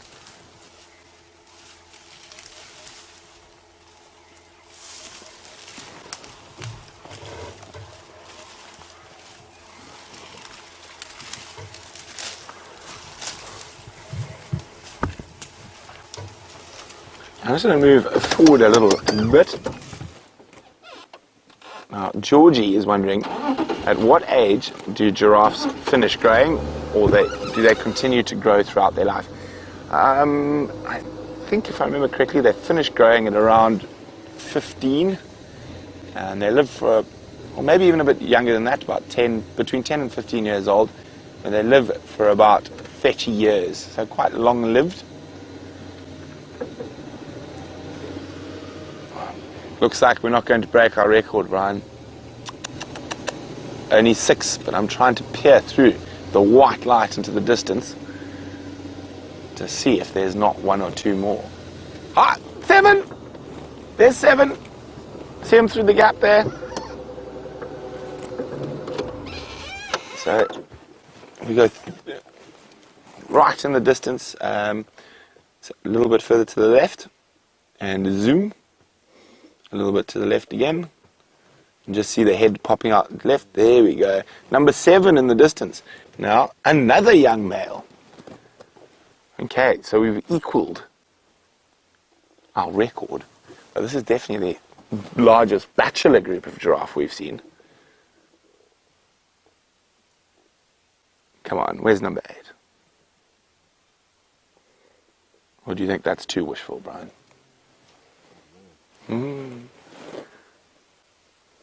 Let's move forward a little bit and see if we can spot an 8. As I said, unfortunately they are in very harsh light up against the eastern horizon. So let's just say we've had 8 or 7, I was being premature there, silhouetted giraffe. Well, there we go, 7. We've equaled the most giraffe in a group record for Safari Live, 7. And I'm hoping for 8. What we might do is, because it looks like they might move on to Cheetah Plains a little bit later, is we're going to go check the southern open area, and then come back, and maybe they'll be out in the open, and we can break that record on the sunrise safari. So we're right on the boundary of the Kruger National Park.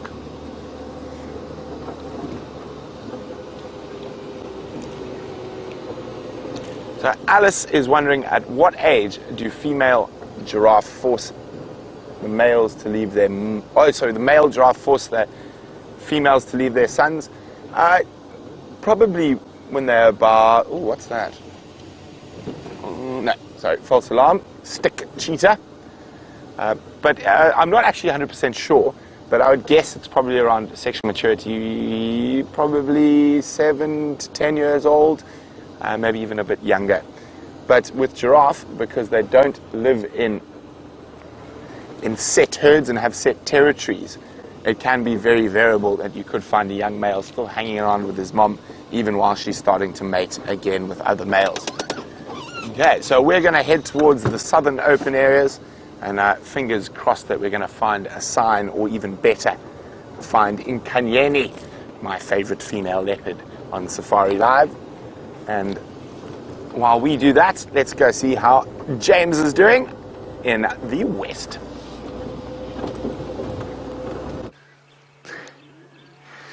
Very, very impressive to have found some vanishing giraffe, wouldn't you say, Eggsy?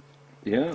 We have found some non-vanishing duiker, which is quite nice, and they're just very picturesquely sat here amongst the leadwood trees at the very base of the Djuma concession.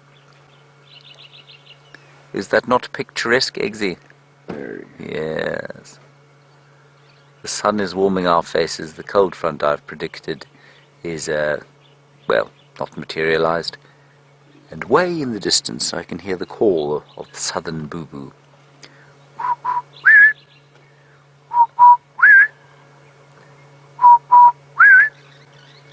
Oh, so nice. Very peaceful Sunday scene. Delicious. Delicious, delicious. Unfortunately, I cannot tell you anything further about big game species, as Brent Leo Smith likes to call them, the hairies and scaries. If I ever use that term again, please slap me over the back of the head. Only Brent can get away with that. What have you got there? Oh, they're still there. Still there, yes. They're not vanishing duiker like in Brent's giraffe. Alrighty, let's continue. We're just come now to the point where we're at Twin Dams, basically. It's Twin Dams off to the left-hand side of your screen, which we're not going to show you because it's not looking quite as picturesque. Still a bit scarred after it was cleaned out for the rain. It will become less so as soon as we get some water on it. And we were just going to come into this area to see if we could see any Kurula tracks heading up or down. Nothing so far, just a few baboon tracks.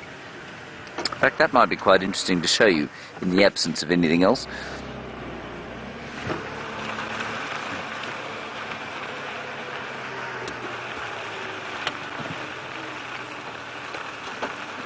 There we are. Can you see that track over there? Yeah. So if I get out, you're not going to say, I can't see it.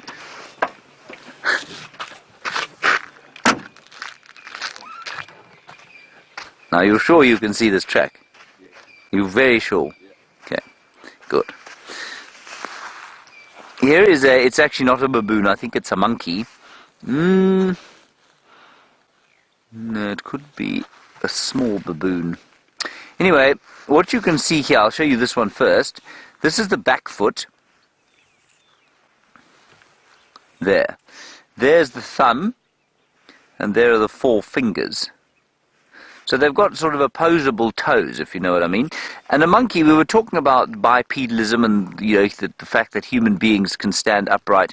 Monkeys can stand upright, and I've seen them standing upright, but they can't really walk. They can move a little bit like that. They kind of waddle along, and then they inevitably fall over because they can't maintain that.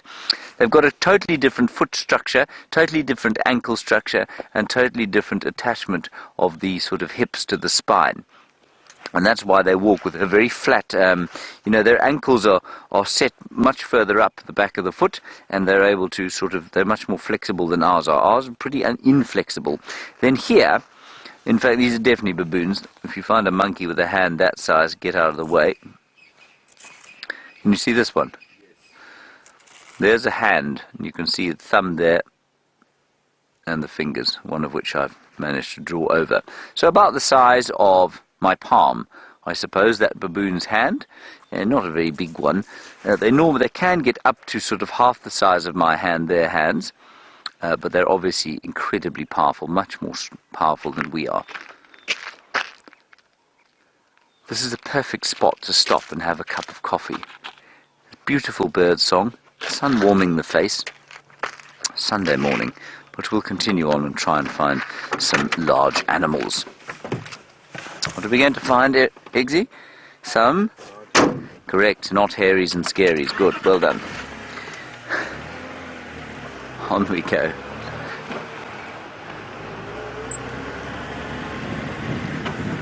I think those monkeys have probably headed towards, or baboons, have headed towards that jackalberry tree. Let's go and look there.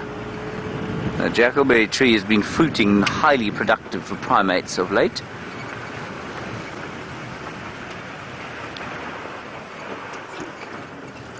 Into the river, the roaring torrent. You all right there, Eggsy? Good, good. Smell of potato bush, another wonderful smell of this time of year. so nostalgic for me. Takes me back to when I was romancing a girl in the bush once. She's now married to someone else. Oh well. Now, Eggsy, there's quite a nice bird there. Oh, don't go away. Can you see it there? It's a spotted thick-knee. That's the one. And we don't often see them nicely during the day. They're largely nocturnal. And see if we can get another view. There might be a water thick-knee. I didn't see it properly. I know there is a couple that lives next to Twin Dams. I think they're also starting to think about having a nest. They're in there. You see them there? I'll just can show you the difference between the two. Used to be called a dikop, which means thick head. Now they're called thick knees. Don't ask me why. It was indeed a water dikop. There you are.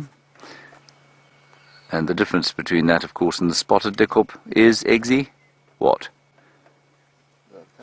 These spots. Well done. Good. Yes. Spotted dikop, very spotted.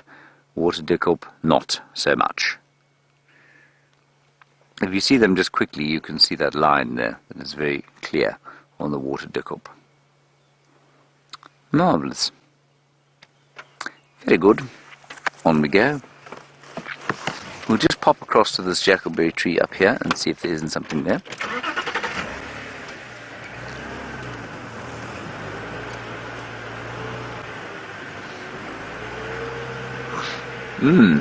Aaron, in New Zealand, you say you're looking forward to the springtime when we'll find a few more birds, a few more waterfowl perhaps. Yes, I am too, but of course we're not going to find more waterfowl if we don't have quite a lot more rain, which I think we should do. But when these waterholes do fill up, we'll have some lovely birds to look at. There's another duiker. There are baboons, look at them, coming out of the tree there. See that? Desperately don't want to get caught in the tree with us coming up so close. Isn't that fascinating? They don't feel safe in a tree, and it's a common thought. And a baboon or a monkey, if a human being comes along, will go into a tree. They do exactly the opposite, because they don't know how well we can climb. They don't know that we're incompetent in trees. So they get very nervous, and they start peeling out of the trees as soon as we get near. There's another one coming down now. Big baboon coming down out of the tree. There it goes, running across there.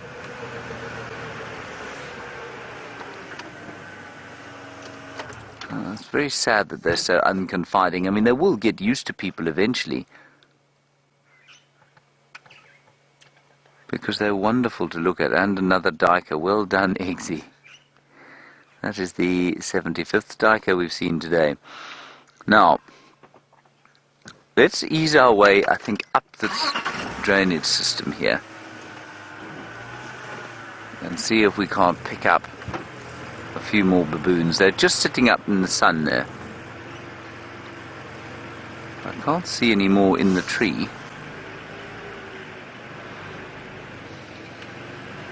No.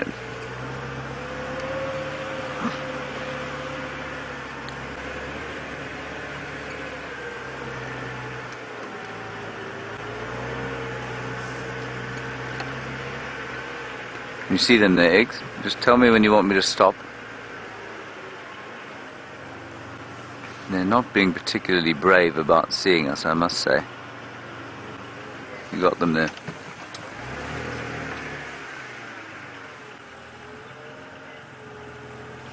Yeah, they are.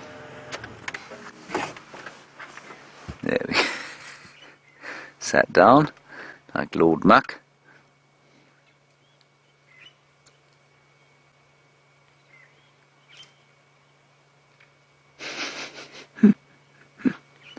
They are endless entertainment. If you can get them to sit still, they really are fascinating to sit and watch. Mainly because, of course, they look so very human.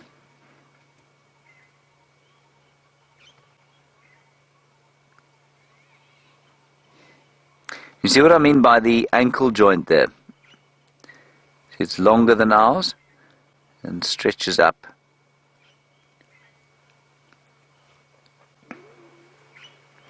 And you may have just heard a little bit of groaning and grumbling. It wasn't, in fact, a duiker being killed by a leopard. It was Eggsy's stomach. Eggsy, are you hungry? A little bit. Well, we've got quite a long time before breakfast, my friend. You're going to have to hold it together. We might find you some jackalberries to eat. Let's carry on.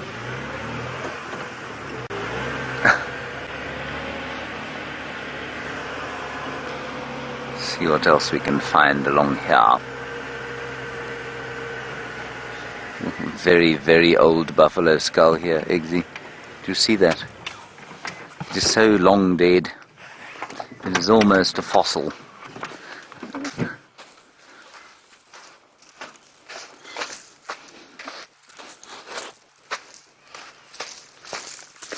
Oh. I can hear the music again, but that's not why I've stopped. Siberia Zumi, I've just heard a greater blue-eared glossy starling going.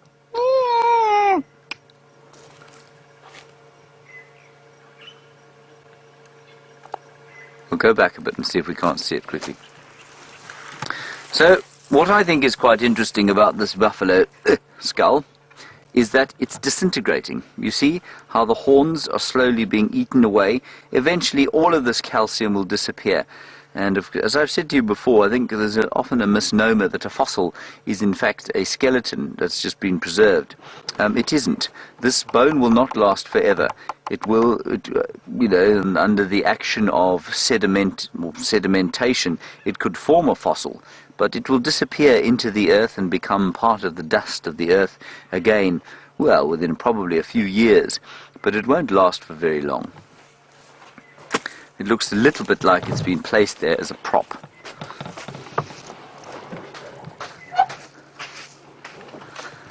That Eggsy can't hear the music. I'm beginning to think I'm going mad.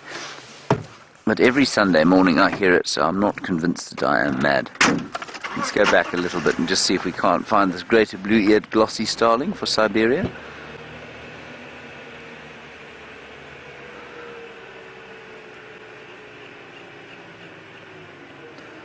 No, I don't see them.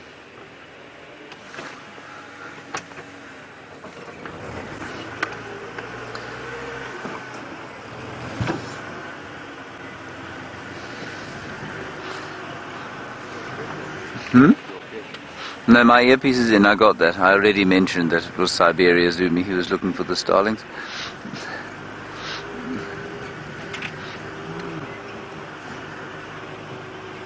Alright, let's just go across to Brent and get an update from him. He has been off the vehicle tracking something, so let's find out what it was.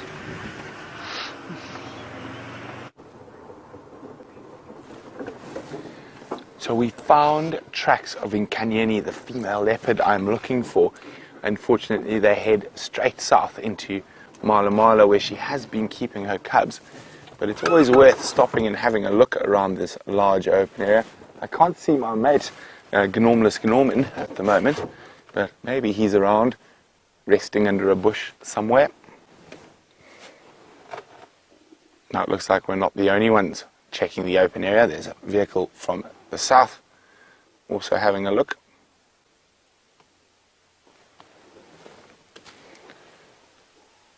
Spotted Gnormless yet, Brian? Where's he hiding? And it is beautifully quiet and peaceful up here, or down here in the east.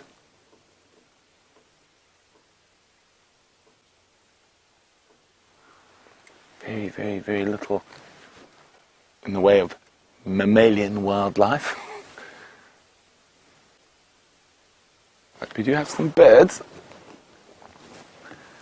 to add to the birding list. Oh, there we go. There's a crowned lapwing. Now, I know we're looking for all the starling species possible, but we can also I think we can do a fair shot at lapwings. I think James already had a discussion with a blacksmith lapwing.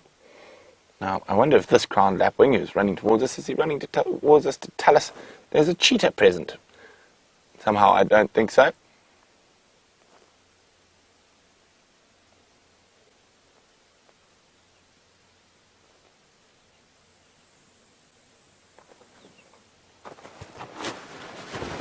Oh, I think. What do you got, Brian? Oh, well done, Birchall starlings. I think James got those. I think the Mala Mala guy is spotted in Ganyeni and the cubs possibly all male cheetah. So we're going to be doing the sneaky safari. Let us see what on earth is he off-roading for. What do you think, Brian? Think cheetah or leopard? Both cheetah and leopard in the same tree. Or possibly lions. Let's stop opposite him. Oh, he's not gone too far or too deep into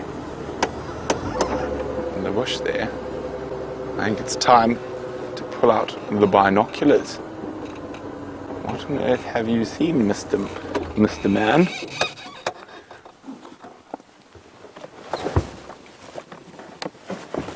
Now, this is the area where Nkanyin has been keeping the cubs. Now, what we're looking for, and normally I would never say this, but look where the cameras are pointing.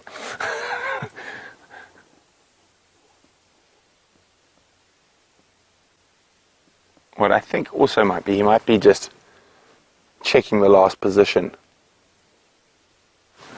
He's heading down deeper. Let's do the same. Now, unfortunately, there could be something behind a gori bush that we're not going to be able to see. I just want to check in that tree. No, there's nothing there. Oh, I think he might be fishing, just like we are hoping. But we did get some interesting birds out here on the open area last time I was down here. So let's see if we can get some more around this little waterhole. So far I can only see some ring-necked doves.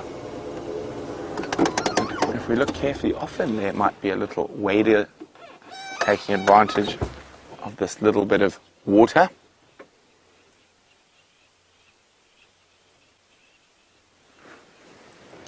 Not today. Last time we were here, we had a wood sandpiper, if I remember correctly.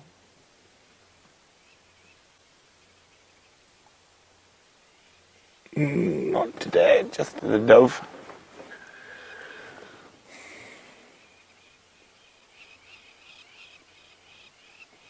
Now there's some very noisy lapwings up in the sky.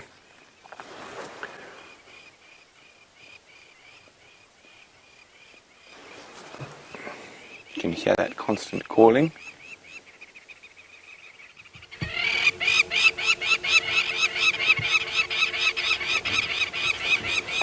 Now, I'm also just checking the far end of the open area for those male cheetah. Now, when you use binoculars over a big open area like this, and you're using them to hopefully spot something, there's a wonderful technical term for it. It's called glassing. I'm busy glassing the open area.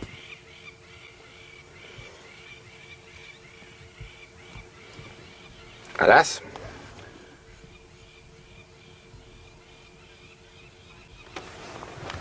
not much out there.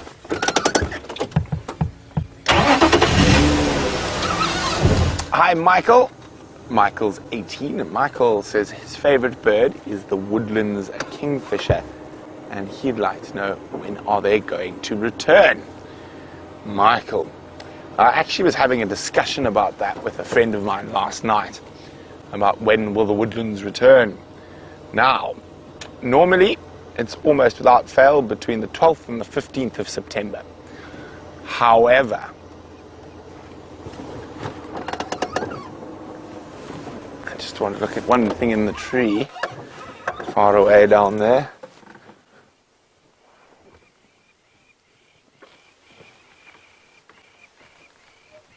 Nope, I thought I saw a leopard in the marula in the distance. But it's not. Sorry, Michael, distracted there. So, Michael, I think with the drought, it's going to be a very difficult one to call, and they might arrive a little bit later. It also depends how much rain's been had further north in Africa on their migratory route. But normally you can bet between the 12th and the 15th of September with pretty fair certainty. But I'm not sure with this dry weather, this drought we're having, whether that's going to be the case.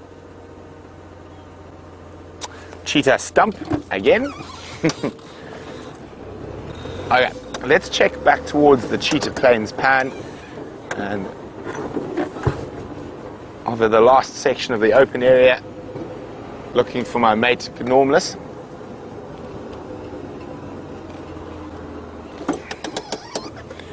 Now,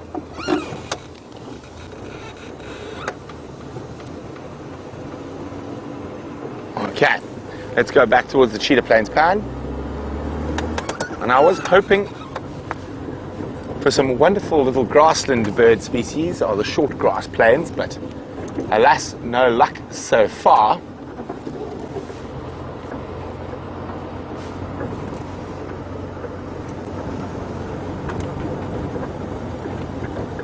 And one of that nice little grassland species we get here is the African pipit. Of course, I've only seen them once. I think Jamie's seen them, and James have seen them all down here on Cheetah Plains. There's a Temix corsa, the smallest of the corsa species that really love these short grasses.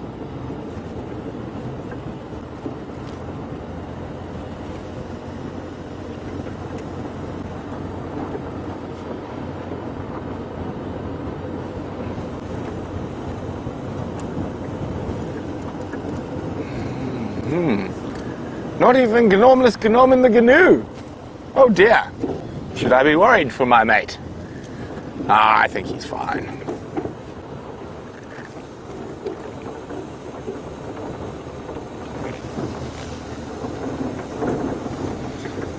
Well, while we continue to search for a heartbeat, or mammalian heartbeat here on Cheetah Plains, it sounds like James has found one on Juma. My favorite antelope heartbeat, everybody, the Nyala. There's a fairly substantial herd of them now, walking down towards where the first one was going. A whole lot of cows glistening in the sunshine there. And quite a lot of bird activity suddenly. Chinspot batises. Might be able to hear the Apelus going whack, whack, whack, whack, whack, whack. It's an appalling rendition of its call. I might just play it for you, because I don't think your microphone's pointing in the right place. Hello Peggy, you want to know if eland are part of the antelope family? They are indeed part of the antelope family. The antelopes are even bigger than a family, if you like, so they're designation goes higher than that. They're a tribe, or almost an order, but not quite. But yes, absolutely, eland are quite closely related to Nyala. They are considered by many to be one of the spiral-horned antelope. Can you hear the music yet, Eggsy? I can hear something. You can hear something. Well, that's good that you can hear something. It means you're not deaf. That's very important. Right, here's the Apelus call, everybody. This is the yellow-breasted. Come on. Oh, here we go. Yeah, that's what we're hearing. Just along the drainage line behind us. That's the yellow-breasted Apelus. And then one or two also, we've got a few orange-breasted bushshrikes. They've stopped now, but they were going.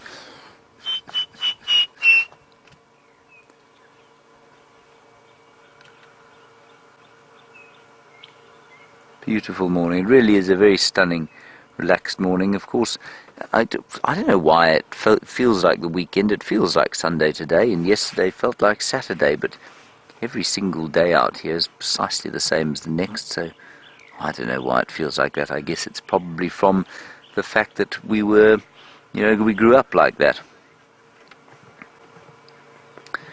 And Charlotte, while we look at these last vestiges of the tragolaphids going off into the bushes there, you say, have we ever seen an eland or a roan here?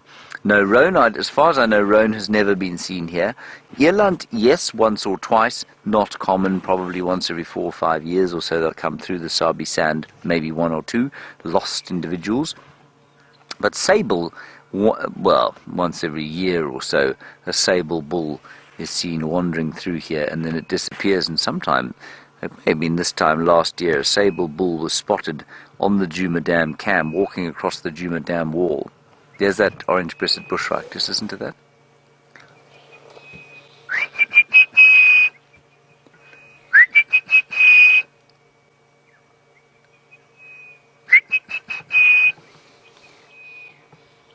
Very nice, beautiful bird.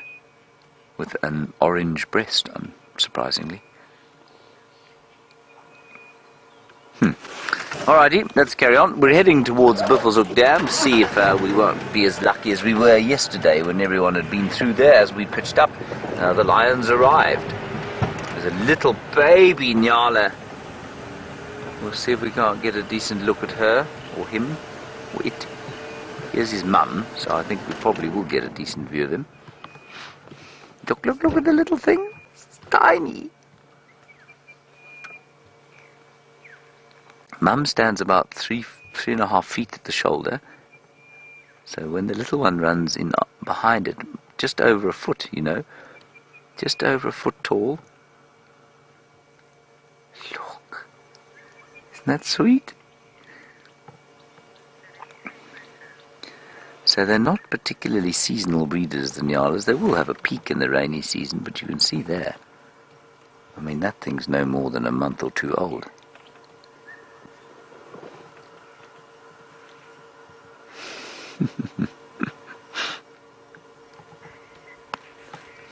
It's very, very sweet.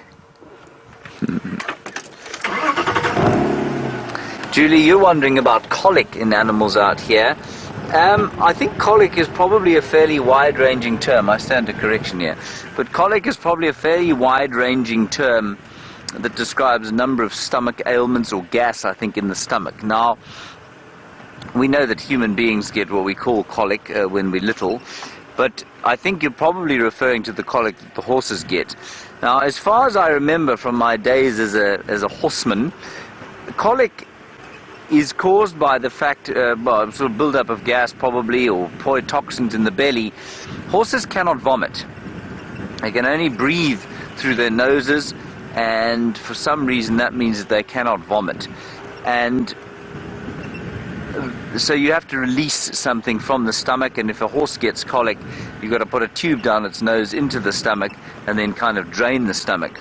Now, I don't know about the ruminants. I don't think ruminants can get it. I think ruminants can get many other different kinds of troubles in their stomachs, but their stomach is so totally different from that of a zebra or a horse that I think the similar kind of thing is probably impossible.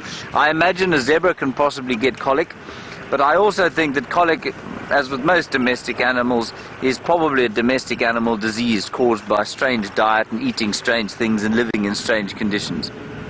So I think it's probably quite unlikely that zebra get colic, and you certainly don't see them sort of rolling around, writhing in pain very often, unless they're being attacked by a lion, of course, in which case they do writhe around. So I'm going to say no, I don't think they do get colic much. I'm sure it does happen every so often. I don't think a ruminant can get colic, though. The stomach is totally differently designed from that of a horse or a zebra. I was rather hoping that we might spot that lioness and her 3 little cubs somewhere around here. The Nkuhuma Pride has been found on Buffelshoek, but they can't tell me whether it's 4 or 5 lionesses. And I just wonder, given that we saw the lioness with her 5 cubs going up towards Buffelshoek yesterday, whether our lioness with her 3 tiny little ones isn't still around here somewhere. She's been fantastic, you know. Those little cubs are so fat. I think she's producing a lot of milk, and I think the longer she stays away from the pride, actually the better it's going to be, because those bigger cubs will push her little cubs off her and enjoy her milk as in the same way that her own cubs are doing. So I personally think that for the benefit of her cubs, she should probably stay away from the pride for a little bit longer. Let's just watch carefully around here. She's spent a long time around here. She's definitely not here right now. Over there, a Nyala in the midst of his dressage dance. That means there's another Nyala bull around here, somewhere, to whom he is displaying with his magnificent mane stretched up. Isn't that great?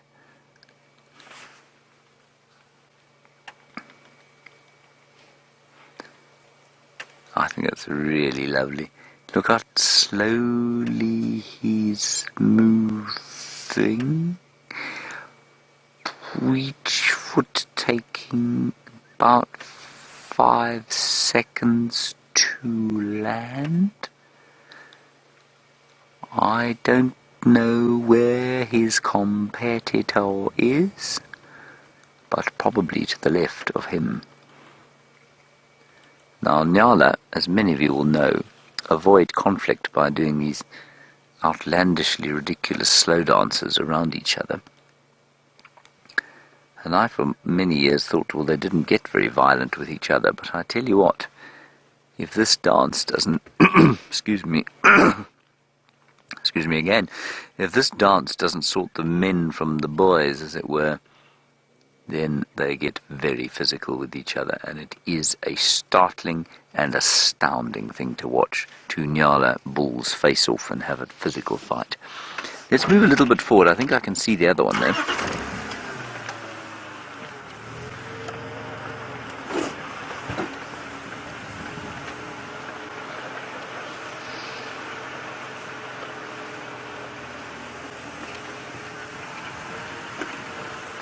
I can, but the other one doesn't seem to be vaguely interested in dressage this morning. He's just eating some acacia bush, I think. See that? He's not paying any attention whatsoever. And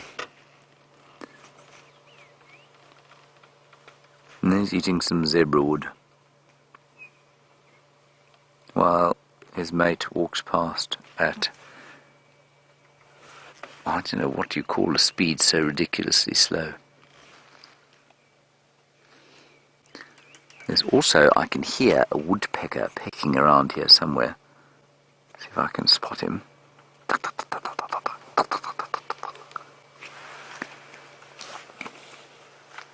And even Eggsy, a humble impala.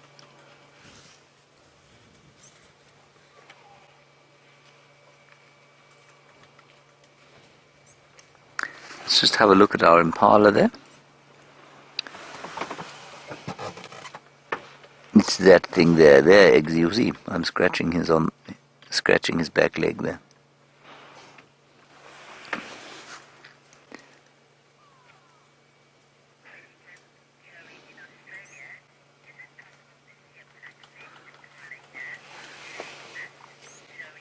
Hello, Joey in Australia. A good one from you about black-faced impala, not to be confused with black impala. And as that one disappears, I'm going to ask Eggsy to see if, can you see that blue waxbull on the ground there, Eggsy, with the camera, or is the car in the way? Yeah, you got him. Oh, there he is. He's sitting very nicely for us. Joey, black-faced impala you won't see here. They only occur in Etosha. They're a particular sort of, I'm not even going to give them the title of subspecies, but they're a particular group of impala that occur only in Etosha in Namibia, and they're quite rare, and I mean they probably could be considered endangered even, but they do not occur here. And they just look exactly like our impalas. I think they're slightly larger, but they have a sort of black stripe that goes down the face. And there's no other difference really. Then you do get black impala, which is melanistic impala, completely black in color. And they are kind of like a rare game breeder's thing.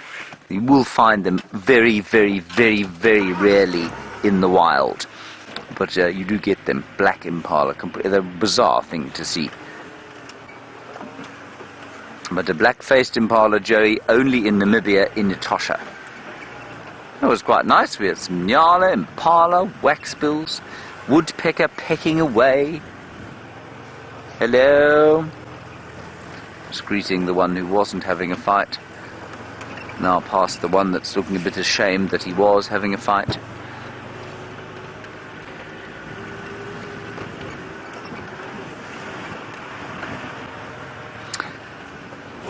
Alrighty, we're going to... Ooh, 1 second. Just before we go across to Brent Leo Smith and find out if he has finally managed to find a Singapore noodle stand. Do you see that very vast bird over there, Eggsy?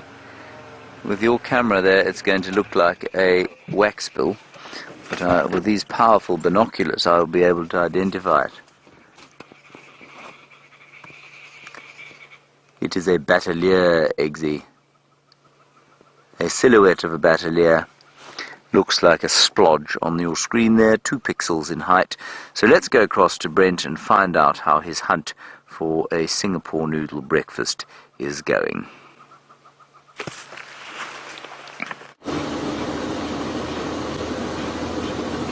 Well, it's got a bit better. We found another herd of ellies, and a bit more relaxed. Are they?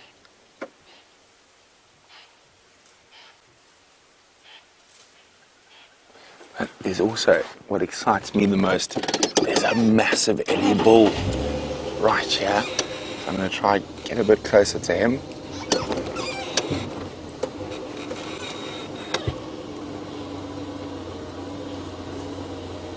Hello, big boy. Look at that. Oh, let me go forward a bit. Lovely set of ivory on him. Very even.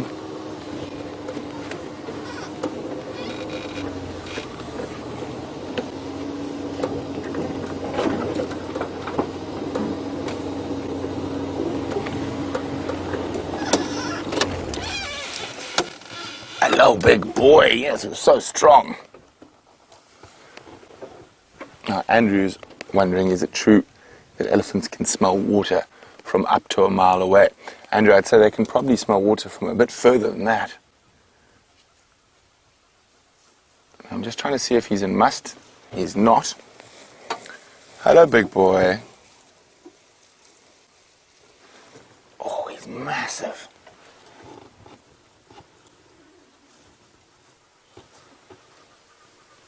Oh, I love it when those bulls walk like that. He's got the water walk for trees. He's hungry.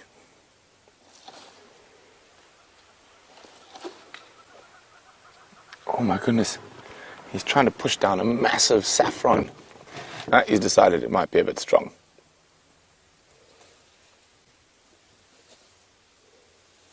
And let's see if he uses his height to pick off some of those saffron branches.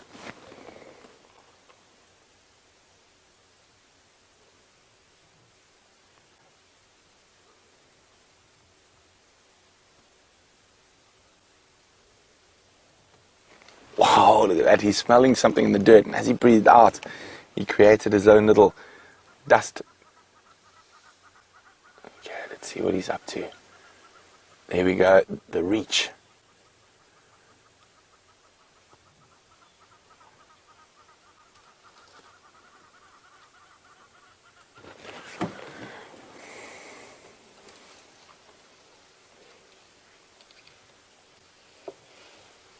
He's using his height to get to some of those branches that other ellies can't get to. Oh, he just can't get a good enough grip to pull it down.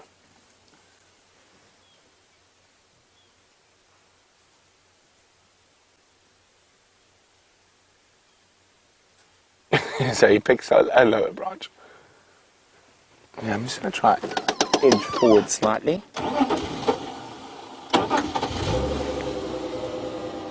Oh, it looks like he might move out into the open for us.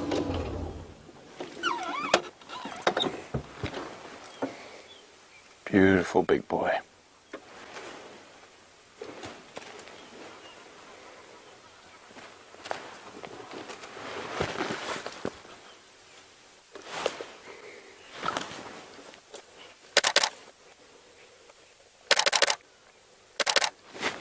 Now for those of you taking screenshots, let me just move forward slightly. Get that pesky bush out of the way. There we go. Now, from a photography point of view, this is an incredibly, and from a cameraman's point of view, a very incredibly difficult shot because of where he's standing in relation to the sun. So if you are going to take any screenshots, which I suggest you do, think about converting them into black and white with that harsh white light behind. Might turn into be a very interesting picture. And remember to share those interesting pictures with us on our Facebook page, Safari Live, or on Twitter with the hashtag Safari Live.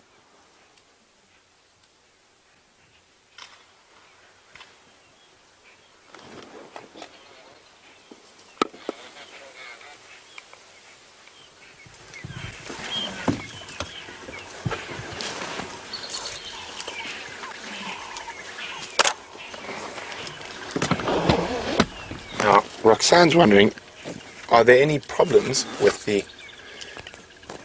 younger elephants with loss of family structure? Not in this area, Roxanne. The family structures are intact. That only really happened quite a few years ago when young elephant bulls were introduced to an area where there were no big dominant bulls, and they became a bit naughty. But if you've got big dominant bulls and stuff, those younger elephants tend to behave quite well at the prospect of having a sorting out from a big boy like this.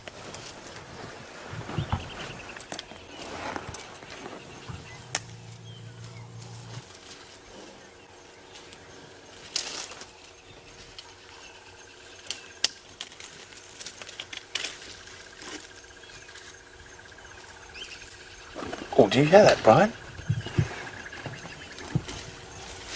Is that a squirrel alarm calling? Mm-hmm. Yes. Let's go have a look quickly. We'll come back to the Ellies if there's nothing there. As you can see, the elephants have blocked the road.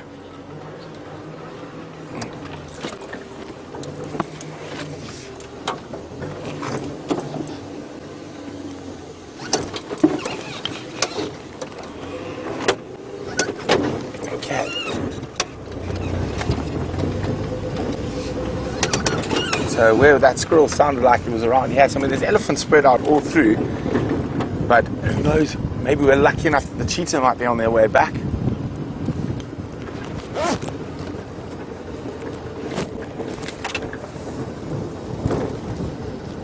Let's just switch off and listen.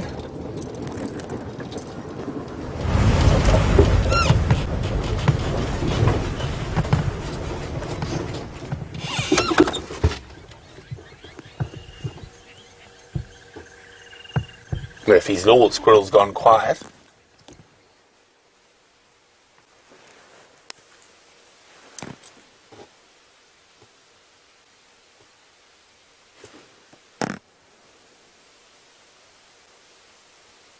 Okay.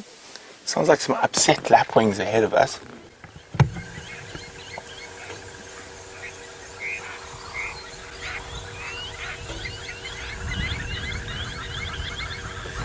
Come on, squirrel, shout again.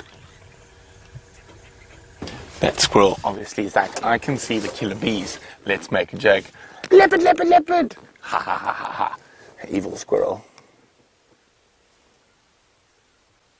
I just want to have a quick look down this open area. Maybe we can see what the lapwings are complaining about.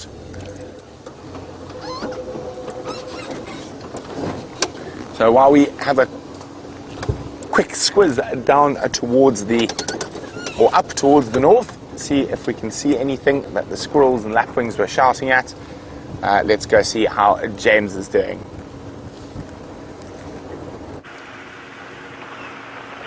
I bring you bad tidings, everybody. Bad tidings indeed.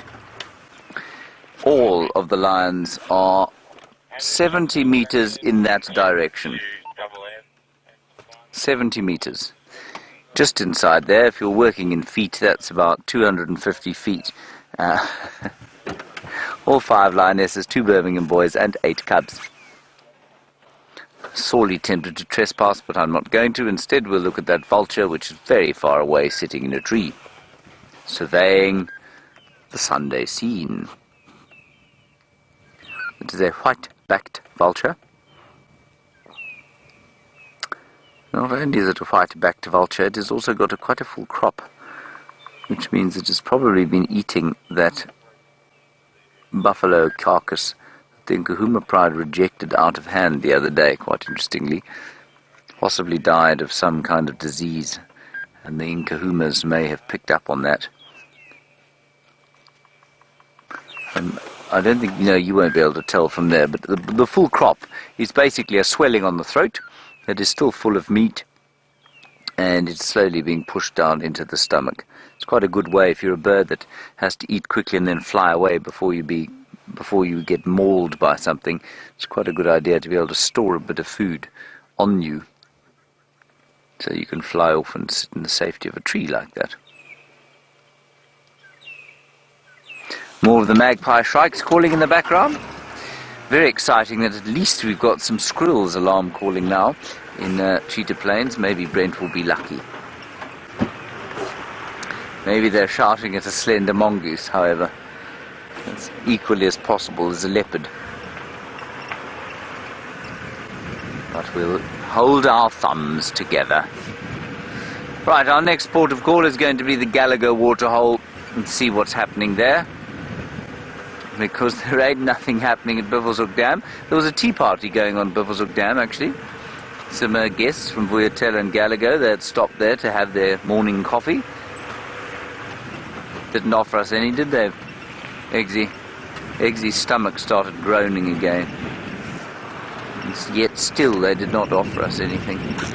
Very rude. Very rude.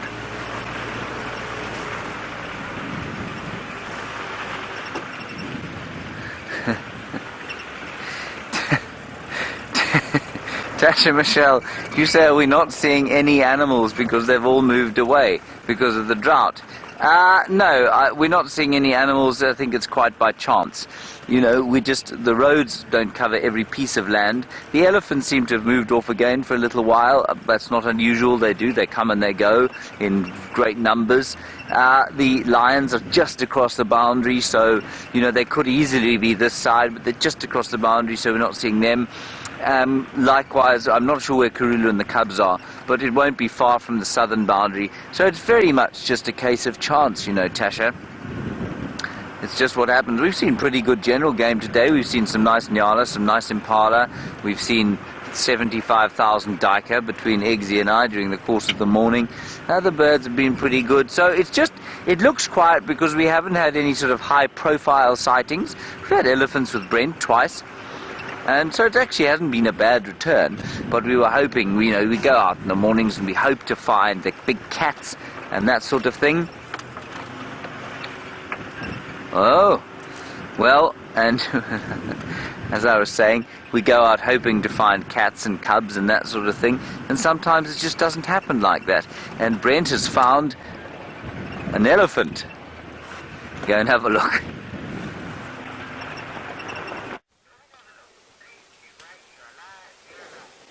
Well, it's actually the same Ellies. When we couldn't find anything from the alarm calls, we decided to head back to that same bull. And I'm hoping he's going to move out in front of us now. He's just got his head behind the bush. Let's try a different spot, man.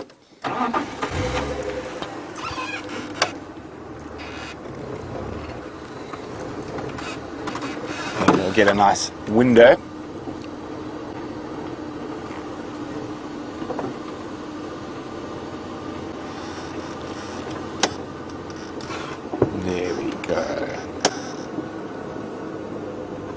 How's that for you, Brian? Eating the roots of bush willow.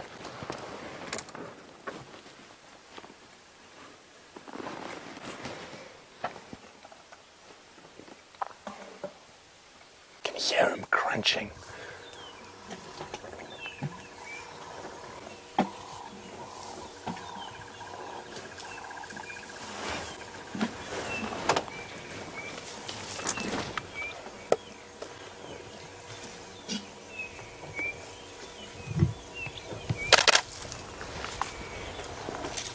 Hey, big man.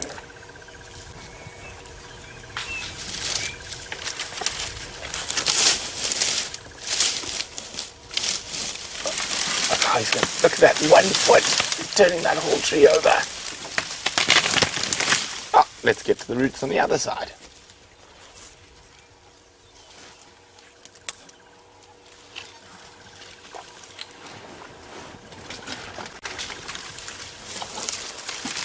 I'm not done yet.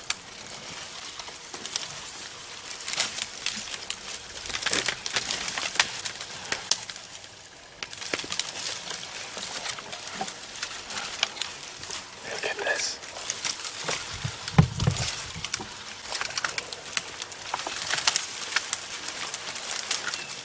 Incredible power.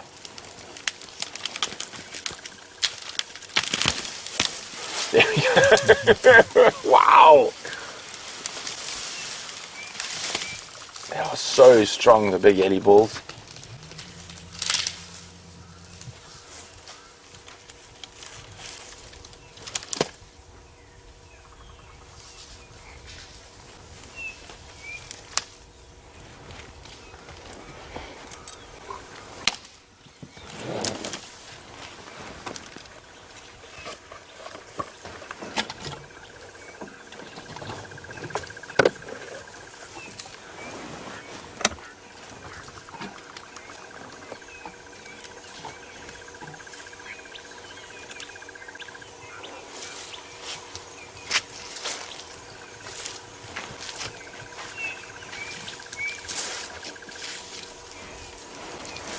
It's so wonderful spending time with these big Ellie balls. They're incredibly powerful beasts, but at the same time they do have a gentleness about them. Not if you are a bush willow though.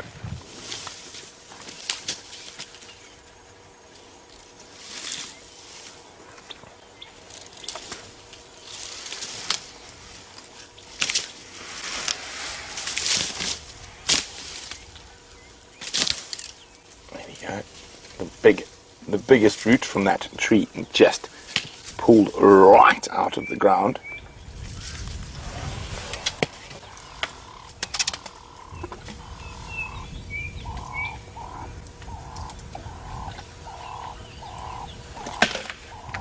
You know, crunching it.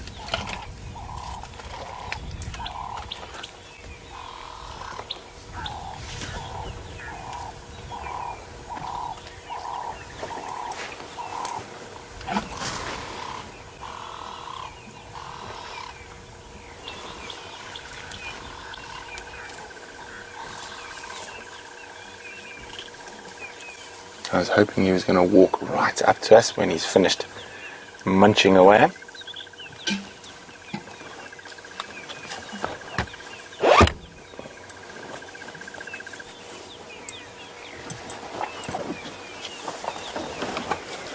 Here's something I find really special about spending time with elephants.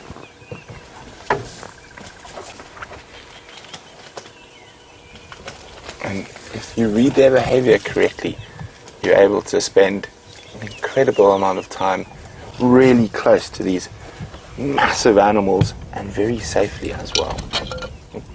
Sorry about that.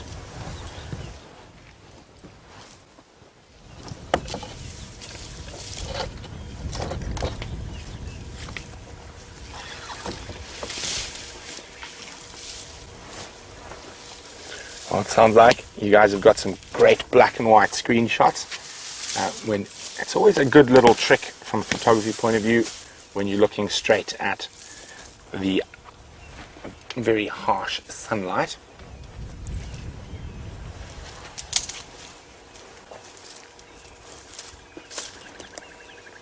Even now, as the sun gets higher, quite often a lot of these photographs are going to work better in black and white. Especially, elephants are one of the more difficult animals to photograph because they're so big and so grey. And if you can get, like now, we've got really nice light on the one side of him. You can see that. I'll wait for him to finish pulling that out.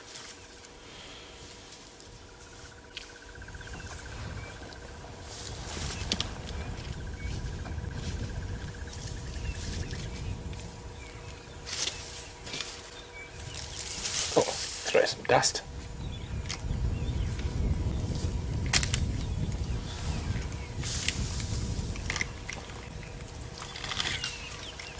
Looks like the next little tree is in danger.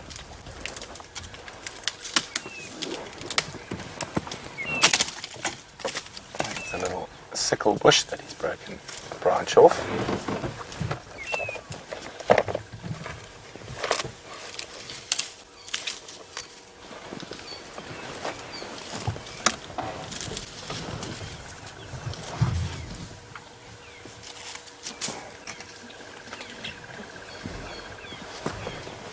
So we'll keep an eye on that big boy, but we've also got a nice... Oh, it's on the move now. Younger elephant to the right who's been feeding behind us while we've been watching. Oh, there we go.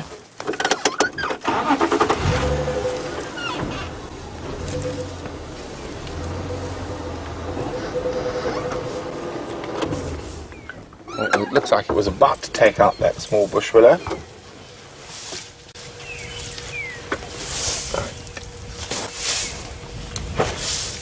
Digging out the roots there.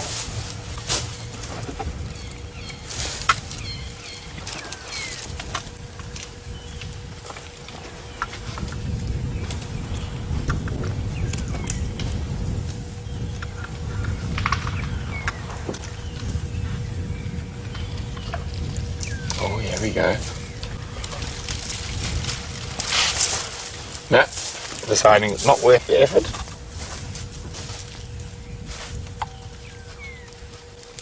Someone else has already pushed that one down.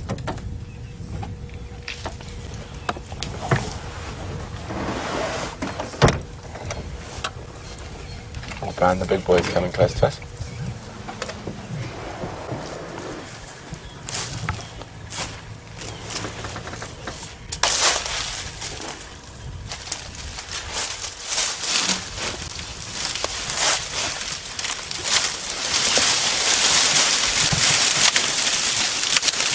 That he's removing that dead leaf litter to try get. Looks like there's a bit of green grass under there.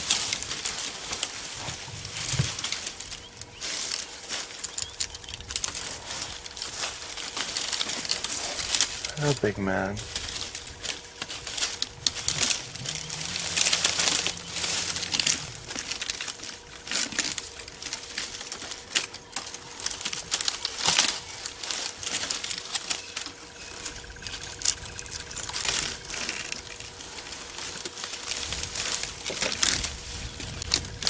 Amazing to sit this close to one of the biggest, well, not one of the biggest mammal that lives on land. He probably weighs about 6,000 kilograms and he's about 15 feet from us.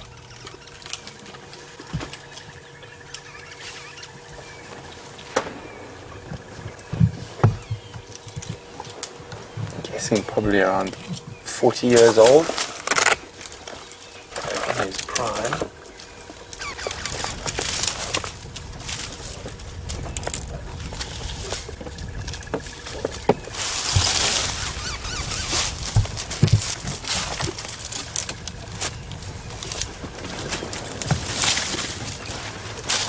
Hello, big boy.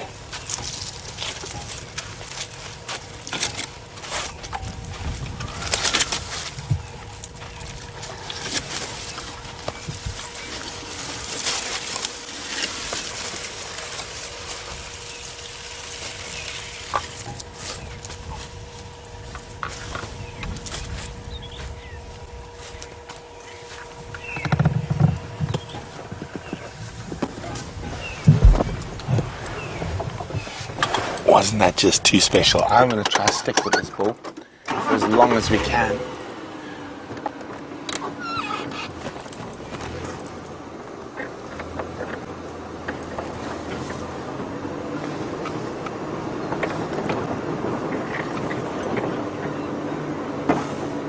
Oh, look at that quickly. Sorry, Brian, I just noticed it. Oh, stop doing it now. You're standing on the on the tree. The big boy is now stopped on the right, in the right light, on the western side of the road.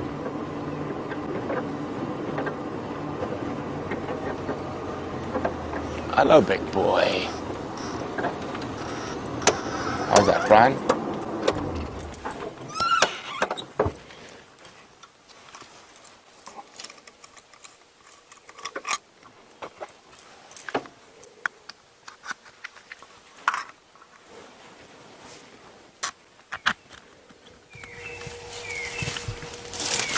He's deciding that pulse form isn't exactly what he wants right now.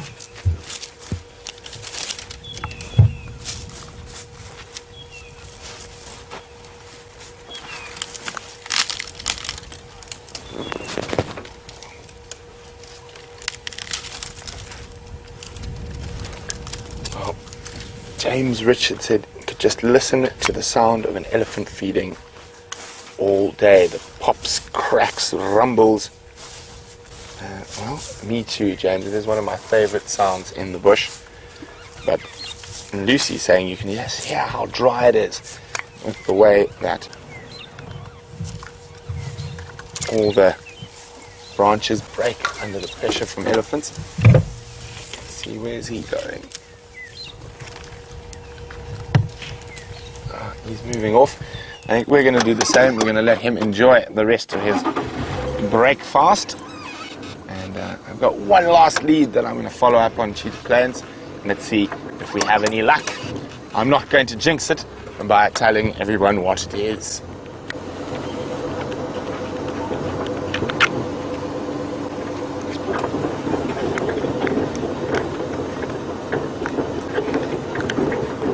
I'm just going to go past that little Ellie. Still feeding on the same bush. But the rest of the elephants have moved off. Oh, there we go. It's doing the stand on again. Not quite as strong as a big one, so it doesn't just rip it out, utilizing its body weight.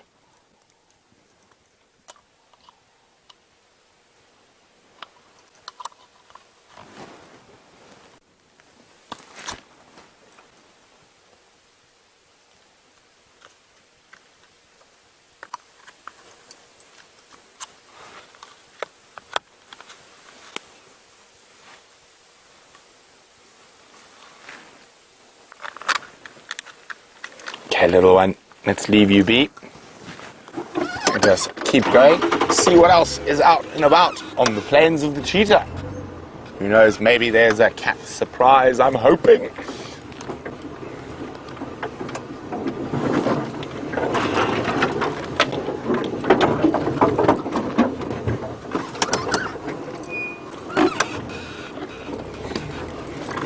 Now I just got to go around the elephant roadblock. Push that little tree across the road. Now, Matthew in Michigan would like to know how strong an elephant's tooth is. I presume you're asking about their tusks, Matthew. And they are incredibly strong. They do break, however, when they're fighting or sometimes when they're trying to upheave a tree that might be quite large. Oh, there's another younger bull.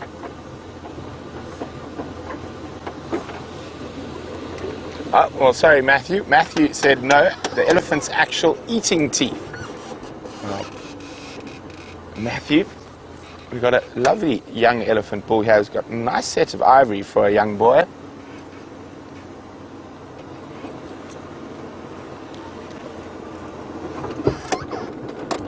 Hello, little man. You've got very big teeth for a young boy. Now, Matthew, their actual teeth inside their mouth is a single tooth, and they get a few sets through their life, and they're incredibly strong. but what happens is they actually ground it down till there's almost nothing left.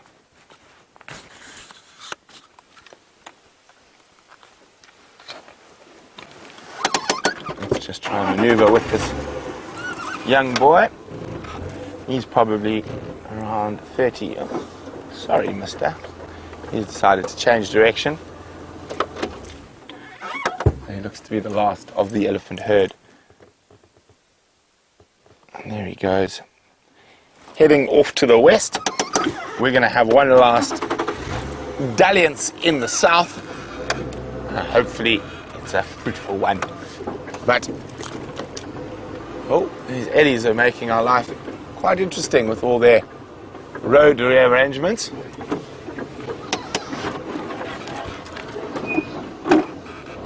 Let's try and avoid the big hole there. Okay, so while we head off to the south, let's go back to James and see how he's doing.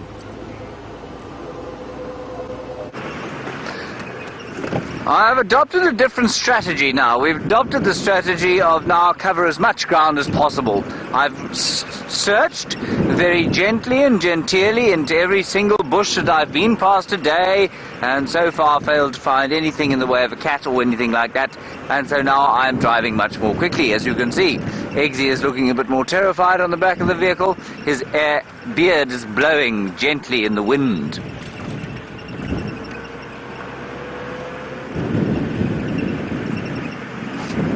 Yes, it's exactly what Eggsy just said. X-Ranger, you say, if we can't find some hairy and scary, why don't we go and see if we can't find that party in Dixie Village? Sounds like they're having a blast. I agree. I just suspect that by now there'll be a few stragglers there looking a bit bleary-eyed after a fairly heavy night of Dixie drinking. I'll see if Eggsy still hasn't heard the music yet, so I'm going to stop here next to Sydney's Dam and we'll see if we can't hear it for you. Oh, Eggsy, there is the beastly thing itself. Can you see it there? Look, foul bird, harbinger of doom. The pied crow, everybody. Not usual in this area. If you keep a bird list, he's probably one of the foul birds not on it. Of course, there's the call.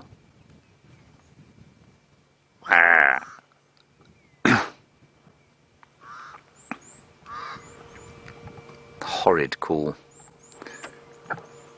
I think ever since I was forced to read Thomas Hardy as a child, I've disliked crows. They've always made me think of dull, dreary English weather and tragedy.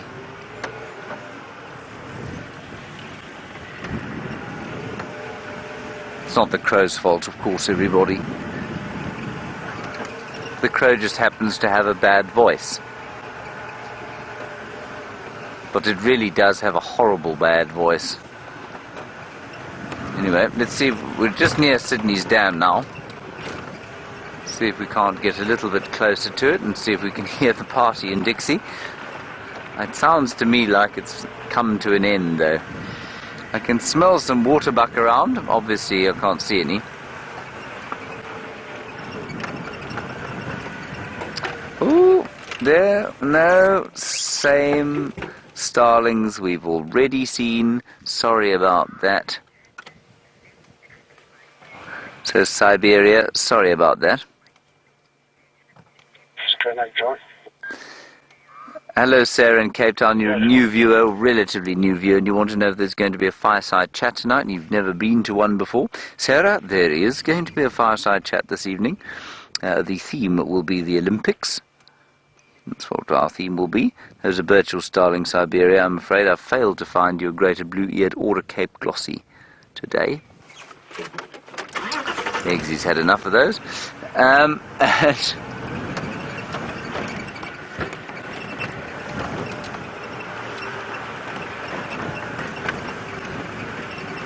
Hello, the Milk Guard. Another wonderful Twitter handle. You say, with us doing the Bush Olympics, how do we stay fit and healthy out here? Well, the answer is that some people don't. Some people stay inevitably unhealthy and unfit. Some of us run, and we also have a little bush gym that we go to, which is, well, it's a couple of sticks tied to some trees where we do some pull-ups and push-ups and that sort of thing. Yeah, every day so a few of us try and do something. But it's not very hard if you want to make the effort. It's really not that hard to do a bit of exercise. Some of the ladies do yoga and Pilates. I don't really understand either of them, but that's what they do to stay fit. We have a rowing machine if you want to use that. Unfortunately, it's in a rat-infested storeroom, so you've got to kind of deal with the stench of ammonia in your nostrils while you do it. This is Sydney's Dam, and there are some impala there. There's the crow flying overhead. There it goes, Eggsy. Harbinger of doom flying over us, harbinging away. And it would seem that the party in Dixie Village has quieted. The last stragglers have made their weary way home, or passed out where they stood. So Sarah, yes, a fireside chat today based on the Olympic theme. 2 gold medals for South Africa this time round, I think. 2 or 3? No, just 2. Both on the track. 400 and 800 meters.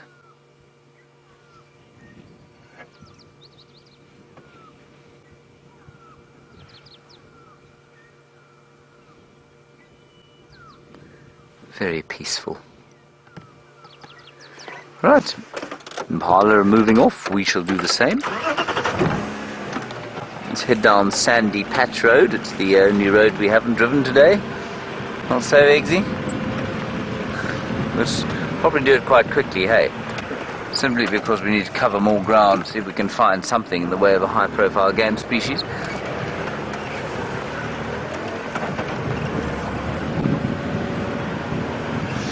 Hello, Kimberly. You say, how do I keep my energy up all day? I don't all day, Kimberly. I'll probably have a small collapse after we go off air, and then I'll pick it up again for when we go on air.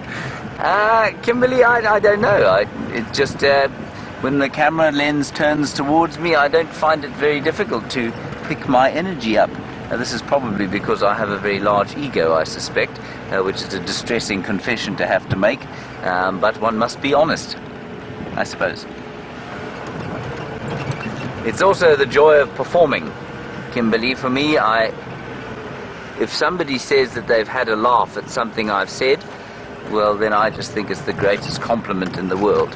So I guess that's what drives the energy while we're on game.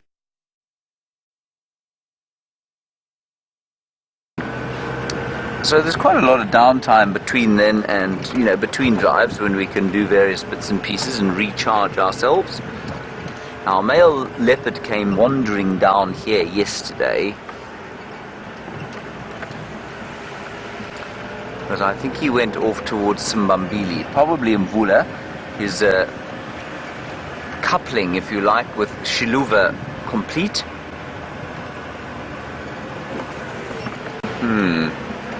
Anyway, and I've heard nothing on the radio today about Shadow and Tingana. I don't think they've been found again.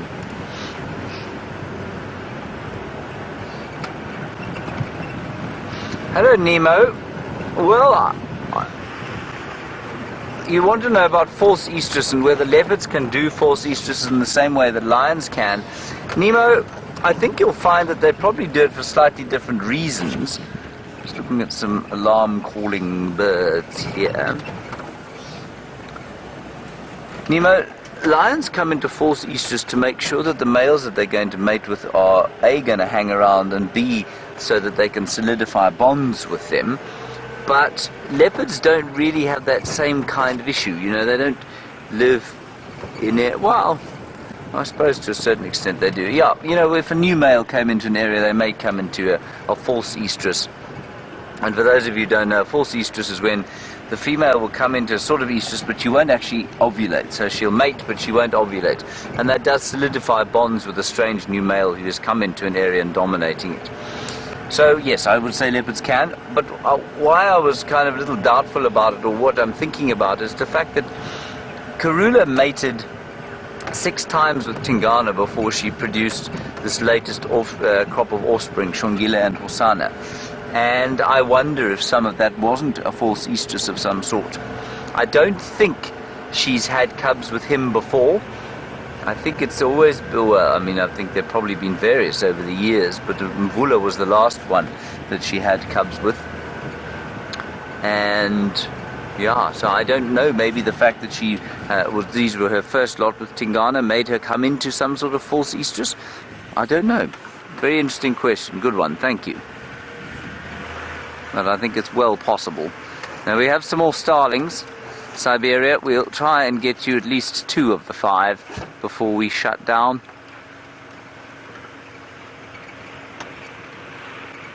I think they're Birchells again, I'm afraid. I can't believe this. They're not. Right. See the bird? I don't know if you... Can you get the camera up there?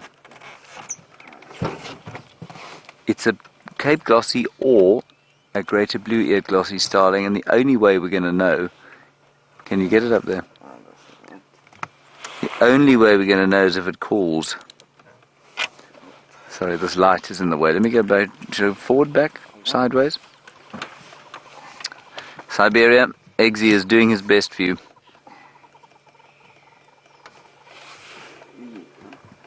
Let me play the call. I'm going to play the call of the greater blue-eared glossy starling. Let's see if that's what this is, because he'll probably respond.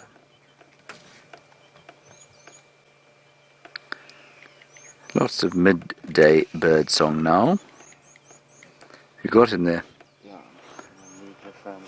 Eggsy is just changing the camera up a little bit in order to get the angle. I could just move the car, Eggsy. It will help. Do you want to go forward or back? Forward. There we go. Yes? Yeah. Oh, well done. Now, let me play the call of the greater blue-eared glossy starling. Here it is.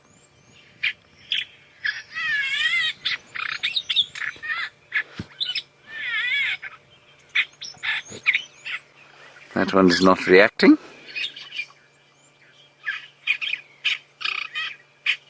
Therefore, let us play the call of the Cape Glossy starling.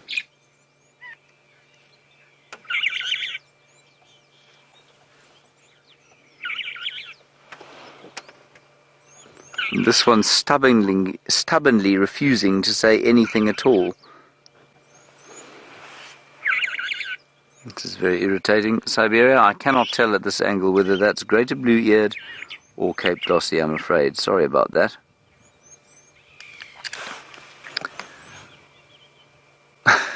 And it's just a big black blob. Hooray! Brent Leo Smith has found something that we haven't seen today. It's hairy, but it ain't scary.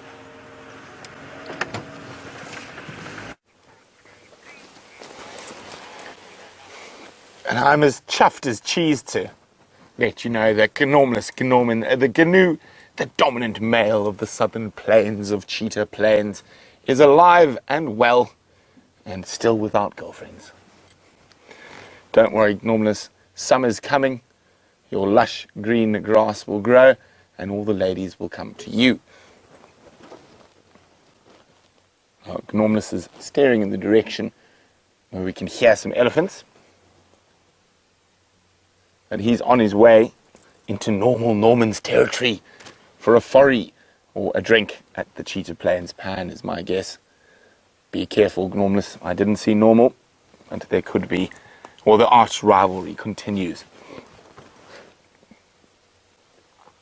But from the killer bees, hopefully we're going to be able to find a bit more on the Sunset Safari, but it has been fantastic and beautiful. And we did see a record equaling number of giraffe in one group today, 7. So we know 8 is the number to do, and there's the thumb to say toodaloo. And of course, there's the Ranger race. And, well, we have to discuss it. Brian and I have been discussing, since we are the killer bees, and since we are on Rusty, we might have to give James +5 heartbeats to start. That's how confident the killer bees are. Anyway, from the killer bees, it's been wonderful having you, and we will see you in a few short hours for the Sunset Safari and the exciting Ranger race, and of course, fireside chat. Toodles! That's very kind of Brent to give me a +5 head start. I'll take it, thank you very much. He'll now not be able to take that back. And when he loses, he'll say, "Oh, but I gave you a 5 head start." I say, "Yes, but you said you wanted to give me a +5 head start." So I'll take it, thank you very much. I have already 5. I'm not sure what I've got 5 of. Rebecca, what have I got 5 of?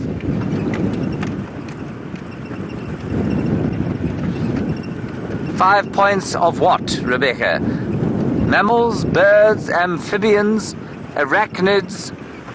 Oh gosh. Not even Rebecca knows what's going on. We'll have to find out from somebody with a brain sometime after breakfast. But there will be a ranger race during the in lieu of the Olympics today. It will not be a physical race. We've had that, and then you will see how that turned out, and you will see Brent and I in some sort of, well, I'm going to save it for you. It was very well filmed by Eggsy. For every heartbeat we get a point. Okay, excellent. So it can be birds, reptiles. What happens if it's an insect? An insect doesn't really have a heart, strictly speaking. We'll approve it. So anything, basically, any form of animal life, not a flower. I wonder if we find a sea sponge, if that will count. Good, well I've got 5 already. That's excellent. That's very kind of Brent to give me those. I'll take them.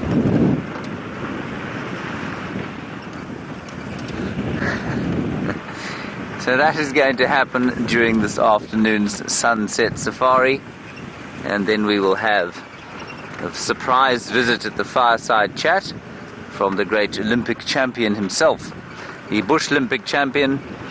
I'm not sure if anyone's told you who the Bush Olympic champion is, but I can tell you that it is not me and it is not Brent.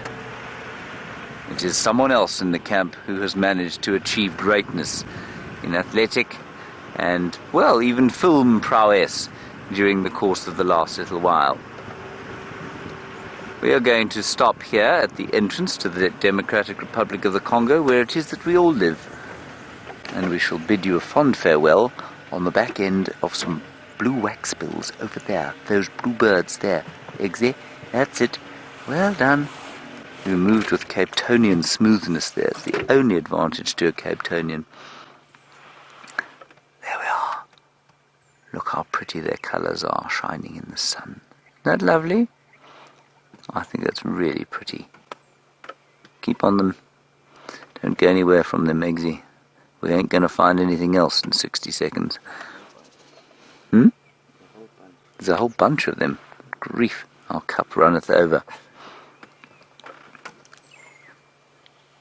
In the background, Siberia, you might be able to hear the greater blue-eared glossy starling going.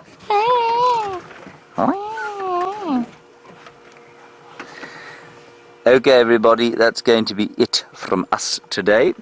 Well, not for the day, just for the morning. Thank you, Eggsy, for your efforts. A big thank you to Brent and Brian on the other vehicle. And, of course, to Rebecca in the final control, being ably assisted by Louise Pavid. Mostly to all of you for consistently keeping things going during a quiet drive. We will see you this afternoon at 3 o'clock. Until then, stay safe and happy. Bye-bye.